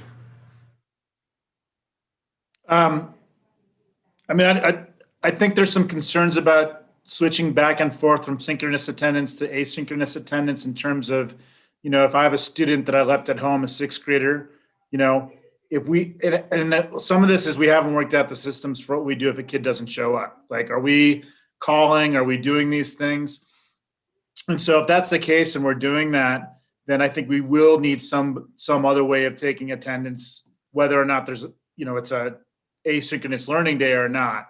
But I think that those systems could be developed by using classified staff, by using the office staff. I mean, my vision was that, you know, we, in efforts to get as many of our students online and attending as possible, we'd be using many of the same systems that we use now in terms of holding students accountable for missing a class, phone calls home, emails home, those things. And that, you know, that would fall on our attendance clerk or our office manager to do that kind of work. So if we have a system for doing that already, I don't see why that system couldn't fall on those same people or that same system if the teacher was out and we just had students log on to Schoology.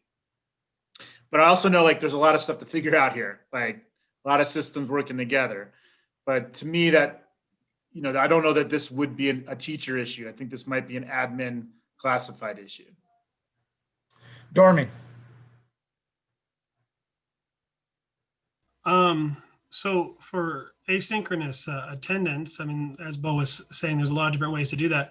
But if you wanted to get accountability during that day for my student that I was absent for, let's say I'm going to be absent for 1 day. And you wanted someone in the office to enter that attendance on that day, meeting Dave's idea and both Marty's idea. You could, in my Schoology class, I did this when we were asynchronous. I put a Google form, an attendance for Google form, and that information can be shot to whoever you want me to shoot it to. I can hook it to their spreadsheet. So they could go in there, they could take their own asynchronous attendance and put their name in, or their friend can log in for them, whatever. That's the, but anyway, you could get that attendance done. And you'd see it in Schoology, and then it would be back up with a Google form. Colleen. I think that you need to check with different schools on how they do their attendance, because in our building, it falls on the teacher to call the parents when their kids are absent. Email them first. If you don't get a hold of them, call them if they've been absent, and then let the counselors know if they haven't been absent. So there's like a process that's different, it sounds like, in our building that isn't happening in some other buildings where classified takes more of that on. So, Well, Colleen, I think it depends on the kind of absence too. Like if they've missed your class but were present for the other classes, the attendant. I'd right, still be it'd required different to in- do that call myself first. And then if I can't get a hold of them, to turn it over to someone else. In our building, it's always teacher first making that contact. So. Well, it might have to be different now. Well, we have a pretty consistent attendance process as Colleen. It's just if a student's out consistently, then we are asking our teachers to follow up first, and then, contact our counselor to make contact after if they cannot, and then we follow our attendance process from there. But I do hear what Dorman's saying in regards to the Schoology piece, and I think that makes sense. I think that can be done. Go ahead, Mila. I wonder, we heard Dorman's reaction to sort of the 3-day, 5-day parameters. I wonder if anybody else had any reactions to those general figures. Dave, did you have something? Right. I did. My only apprehension with the numbers for especially elementary school is with a Wednesday being an asynchronous day already. Really, 3 days could be 4 days, or are we saying 3 days of in person, or just in general, versus 3 days of synchronous periods of time? Because if it was just 3 days total, then those make sense to me, the 3 and 5. But if we're talking about 3 synchronous days, I have more apprehension about it being that long. I have Heather Espinoza and then Matt. Just thinking at the elementary level, 3 days of a student not having any contact with a teacher, no support, no questions are able to be answered. Seems like a long time for a kindergartner, a second grader. And just knowing what we learned from the spring, parents had a really difficult time being able to answer those questions for their students. So I feel like there needs to be some type of touch point at the elementary level during that asynchronous time. Matt. Yeah, my initial reaction at the high school level is that it would be the 5 days that I think Bo was talking about, that would work. And also having that I run a school that already uses online curriculum, and all of these platforms are typically built to be asynchronous. And it does work out. That is a small benefit actually of having online curriculum. At the high school level, you can have a few days, but if the teacher's not around, the kids can keep on working. So at the high school level, I would definitely be comfortable. Shelley. I think for what Heather was saying, it's important at the elementary level too, for that length of time, for the support of the teachers or staff members or whoever's in pods, to have some touch and contact so that those pod supervisors aren't left with a lot of, unknowns. Other discussion. Shelley, that's a great point about the pods. Those pod leaders, are relying on backing up the work that the teacher is leading. And so if it's all asynchronous, that does present more support for them to be offering to the students who are in a learning pod with them. Okay. Other discussion?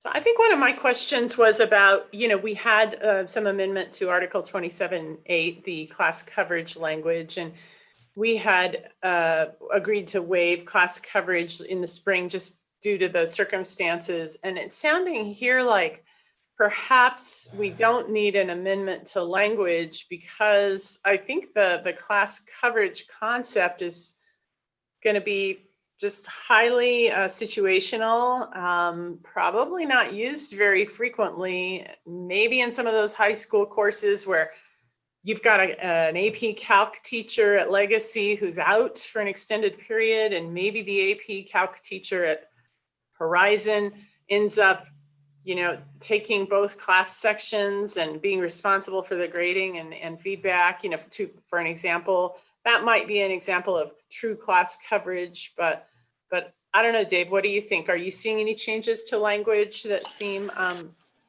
called for?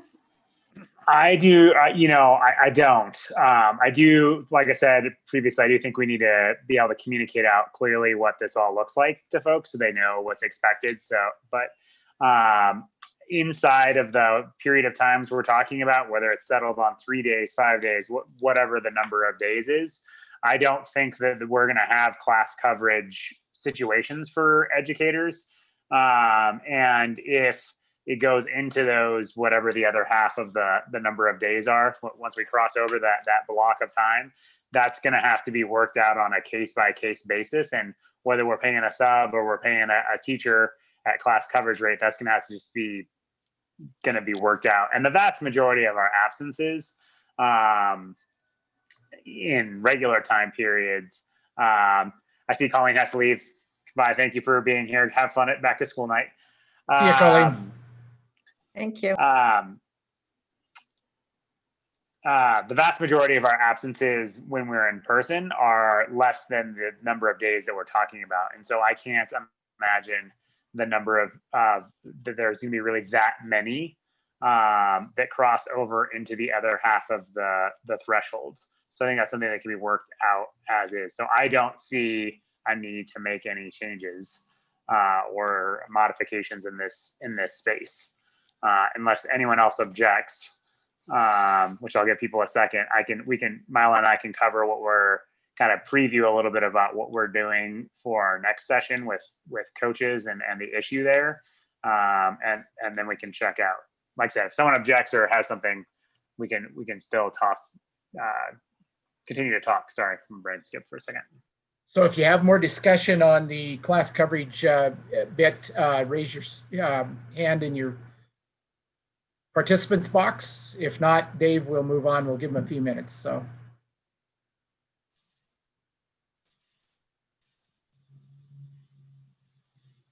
And Dave, I'm not seeing anything. So if you want to go on to the preview of the athletics co-curricular. Okay. Yep. So one of the issues that we're going to need to be tackling with is the idea of what to do about our co-curricular activities, our stipended activities work, and like things like, being the football coach and the basketball coach and the cheer coach and the drama person. We have a lot of things that are paid out over a 9-month period, and those are due at some point relatively soon in the next couple of weeks. And then they get paid out over the course of the year for certain things that may or may not end up happening this school year. And so, we have issues with CHASA, who have said, we're going to push football to the spring. What do we do about that? We have seasons that may or may not be ended early because they start the season and then they're shut down, or there's just a variety of issues that we need to kind of spend some time being aware of, and then deciding on how best to respond so that we can decide if we need to make any adjustments to language before those stipends and stuff might start getting paid out. If our decision is just to go forward and carry on, then we just carry on and we deal with the consequences of carrying on. If we need to make an adjustment, then we need to deal with the consequences, both negative and positive, for making an adjustment. But that will be probably something after we spend some time hearing about the issue that we may, if we decide to make a change, may have to use a more traditional IBS process to come to a conclusion on, because it may take some creative thinking on what to do. And Dave, I think Jim will be back on the on your next one, so that'll help a great deal too. And if he's not, I'll make sure we have somebody to at least scribe. So it's almost like Jim and I planned that. I'm just saying. Yeah. Mila, did you have anything else on number 3? No, I think you could prepare yourselves by looking at Appendix B and Appendix C, and just specifically, it's the 9-month payout. And like Dave said, when you're uncertain about what's going to happen, you want to embark on paying people for something that may not happen.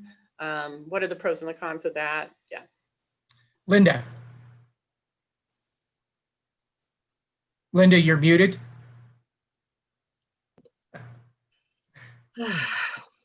Can we allow some time at the beginning of our next session to maybe talk just a little bit more about the class coverage and so on, giving people a week to kind of think about it, talk it over with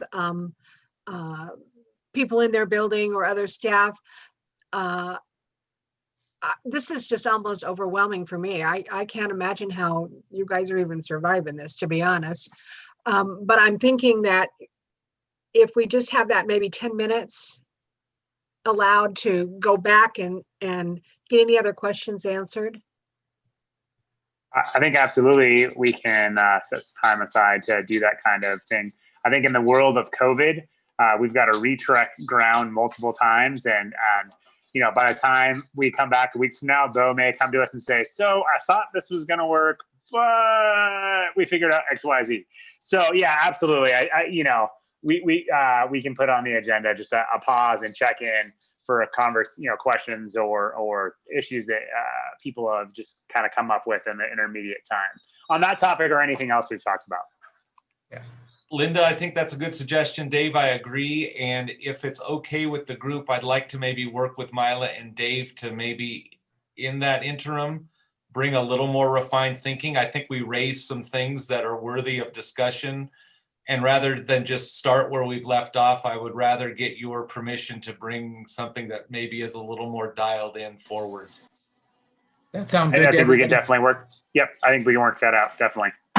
Chris. I just agree. I think having some even proposed draft communication around various parameters, the 3-day, 5-day, and other aspects related to the conversation tonight would be a good conversation piece, because after next Thursday and day 1 of school being done, I think time's going to be of the essence to push out what these expectations are. Laura.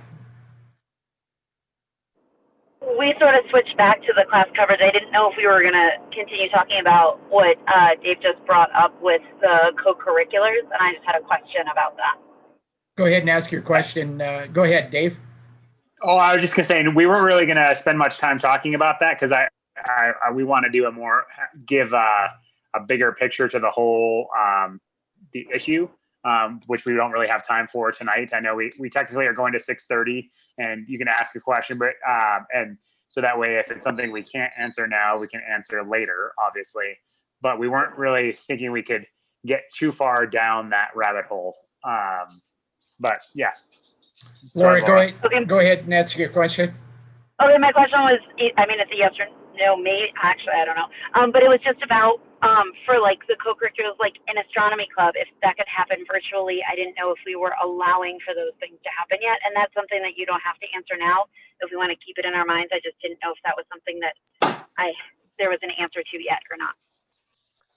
I think that, my answer, and I'm going to get in trouble like Chris is about putting things out there that, I think in general, a lot of things are that can be done virtually are things that buildings are going to have to work out and figure out how to do. I think, I think all staff and students want to have those kind of connections and touch points, but it's going to look different. And I would encourage, although to be creative about it, to pause and let people adjust a bit. And so that's another reason why the 9-month and the due date for getting those pays turned in might need to be adjusted, just to give staff and principals and families and students time to, kind of get used to what we're doing now and then figure out what the future may hold. So it's one of those, like, yes, I think that definitely should happen, but I think we need to just put the brakes on things and do one thing super well with getting online learning kicked off, and then we can figure out co-curriculars and everything else at the building level. I don't know, Bo or Chris, yeah, might have a different opinion, but that's my thought. Anything else? All right, so are we ready for checkout then, Dave, Mila? Anything else before that, Mila? No, I don't think so. I think we can do checkout, and I don't think anybody will be unhappy to end a little early. Will you? All right, so let's go ahead with the checkout, and we're going to start with Heather Espinoza. Thought for the day. Wow, a lot to think about, but we did some good thinking and we'll continue to do so. Nice job. Shelley.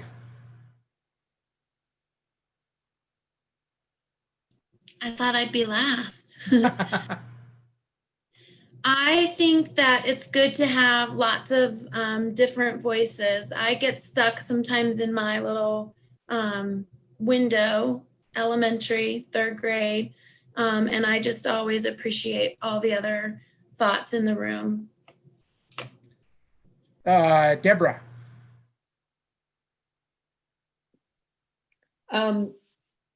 Yeah, I guess what I really want to say is, once again, thank you to Bo and Heather and Chris and Dave and all of the really good work. The fact that we are at the place where we can be talking about this small level speaks volumes to what you guys have already done. Yeah, we know there are issues and kinks and lots to work out, but we wouldn't be working out those kinks without all of the hard lifting you guys have already done. So thank you to everyone again. Teresa. I just want to thank Bo for all the information he provided today. That was really helpful. And I also want to just thank everybody. I feel exhausted, and I know everybody else feels exhausted, but it really felt like we were all present and doing our best to talk about the important issues. So thank you to everyone. Allison. Yeah, full ditto that. Thank you to everyone who's working so hard, and especially behind the scenes. I know that you guys are doing a lot at the ESC that we're not seeing, and that is super important to get all this done. And like Deborah said, to be able to be talking about this stuff that we talked about tonight is an excellent sign. And so thank you. Mila. I'm grateful for everybody's focus and energy at this late hour of the day. You guys are really amazing, and the diversity of points of view is so helpful to coming out with a good product. And so that's what I hoped for, and you met my expectations. Thanks. Matt. Yeah, thank you everybody for being active and bringing your thoughts to the table. As I'm sure most people are pretty fried, but still good thinking in the room. So hope you guys have a good night. Sandy.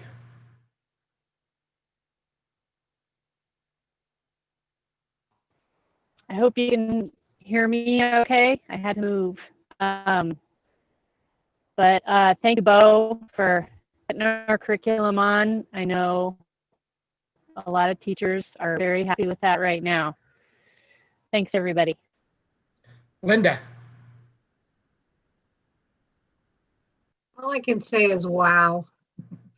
I'm just amazed at how many little pieces and parts that have to fit together, that people have worked so hard to be able to start the school year with. Congratulations, District 12. I think you have the best plan in the state, a true leader in remote learning. Keep up the good work. Kristen. I just want to say I so appreciate the multiple perspectives, and this many heads is definitely better than one. And a huge thank you to Heather and Bo and Chris and Mila and everyone else, and for all of your hard work. And I just so appreciate you, and knowing that every one of us has kids' best interests here. So thank you. Dorman. I think that's how a lot of people felt at the beginning of the school year, right there. And then I think now with the great teams we have, this is how many of us feel, that we have it under control and we're getting pieces put in place.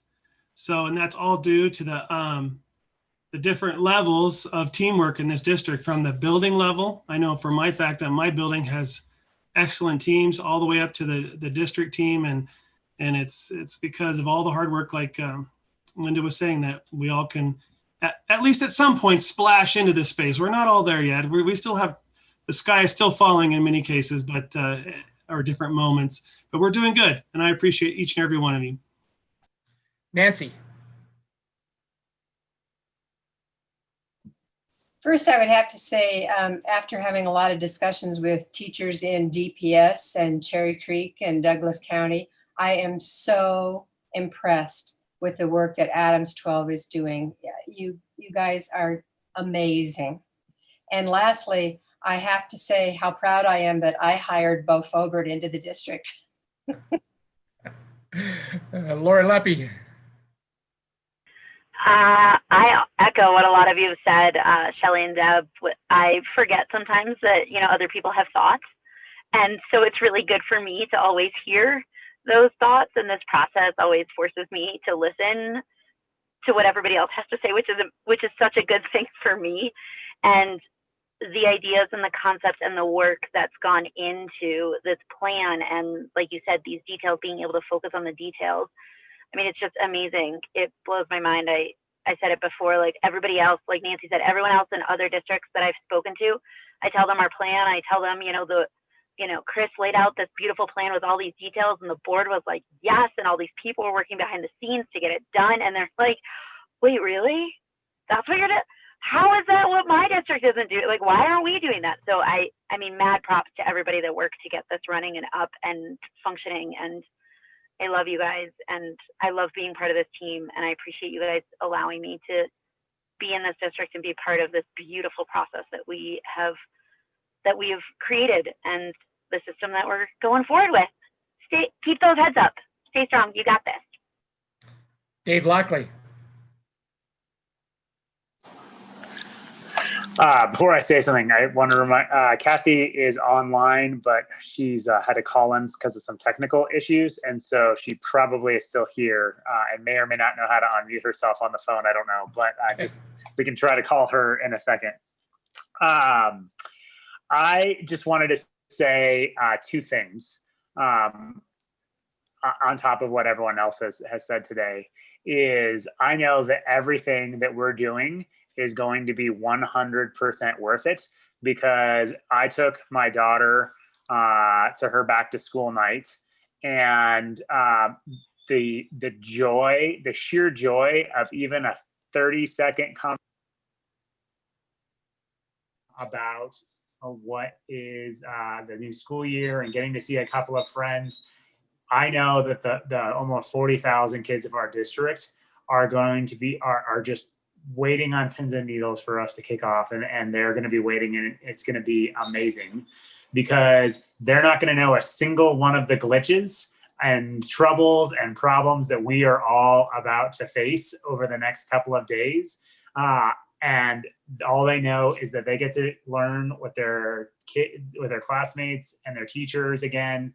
And that's what really, at the end of the day, matters. And so know that my daughter and my son, who have been waiting patiently for the past 6 months to go back to something that resembles school again are ready and waiting for all of you. And it's going to look amazing, no matter how nervous we all are and how many issues that end up happening behind the scenes. So I'm just so excited about all of this.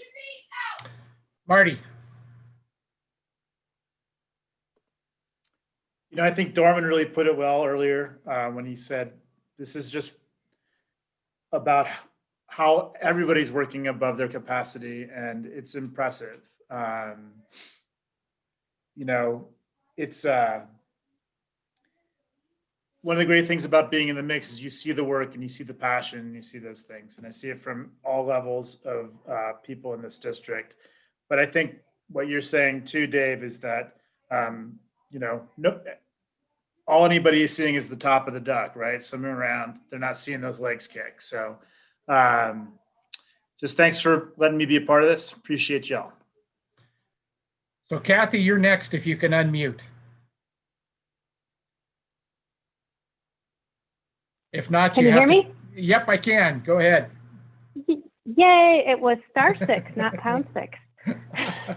Well, I am so sorry I didn't get to hear all the detailed conversation. I caught kind of the end, but I love the checkout because this is where, you know, you have difficult conversations. Everybody was so open just to kind of throw out the issue on the table and have a discussion, and that's what I love about this team, and just proud of everybody at all levels, and just glad to be associated with y'all. And I will, I don't know what happened to the internet today, but this is like the third thing that's happened. So thank you all. Heather Gracious. Hi, once again, super proud to be part of this district under Chris's leadership. The advocacy that I have seen for kids with disabilities from Chris, Bo, Mila, and all of the teachers and principals that we have is astounding. Again, just very proud, and thanks to all of you. Chris. So I think sometimes in IBS, we measure how productive our night's been by how much language we get TA'd or ready to bless at the next meeting. And obviously there's none of that space tonight, but the feedback around special ed will help drive some of the work that we're doing to support educators the most effective way that we can in the days ahead. The suggestions about connectivity challenges for teachers and wanting to have classroom access to do some instruction. I've texted folks during the course of the meeting. There will be action and communication forthcoming, so I'm optimistic about results happening from that. And certainly the dialogue around absences and class coverage and the rest, we'll wrap all that up in the next meeting, but really helpful dialogue. The diverse perspectives are useful, and I feel like we got a lot done tonight, even though we don't have language to show for it. Bo. Yeah, there's so much wisdom in this group. It is a joy to be a part of, and Chris is right. It's not always measured by the TAs. It's much greater than that. I appreciate the kind words. I'm going to share them with my team because I get to lead them, but they're the ones that are doing yeoman's work right now, and they will really appreciate that sentiment. And their strength is that they don't forget where they and all of us came from, which was the classroom. And because they keep that in mind, I think the work that they lead and provide more time than not hits the mark. So I really do appreciate the folks that express that. It will go a long way because they've been working like mad. And Nancy, I'm also glad you hired me because I can't imagine doing anything else. So thank you for that. Yeah, this is a great group. I just think I want everybody to know, Dorman's right, we are over capacity. It's amazing. And yet this is going to be a marathon and not a sprint. And I really want everybody to know how important that self-care piece is going to be. We are swimming like mad right now because the work that we love starts for real 1 week from today. But there's a whole lot after that day that we have to do. And I just really want to make sure that in all of our circles of influence, we are checking in with people, we are reassuring people, because there's going to be a lot of stressful and wobbly days. But that investment in each other, that care for each other, is going to get us through this. And we will get on the other side of this, but I just really want people to care for one another, invest in that self-care. We're going to be all right, but we've got to make sure we keep our engines running, keep enough in our cup throughout the year. So just really encourage everybody to share that with their circles of influence. It's going to be really important. So thank you all. Yep, and for me, folks, great job. As usual, you never cease to amaze me. And like Jim always says, I thank you all for what you do for the kids in Colorado. It's amazing. Bo, for saying you were going to be scattered and distracted and all of that, you were amazingly focused, my friend. So good job. Thanks for all you've done with this. And we will see you next week at this same time. So have a good night, folks.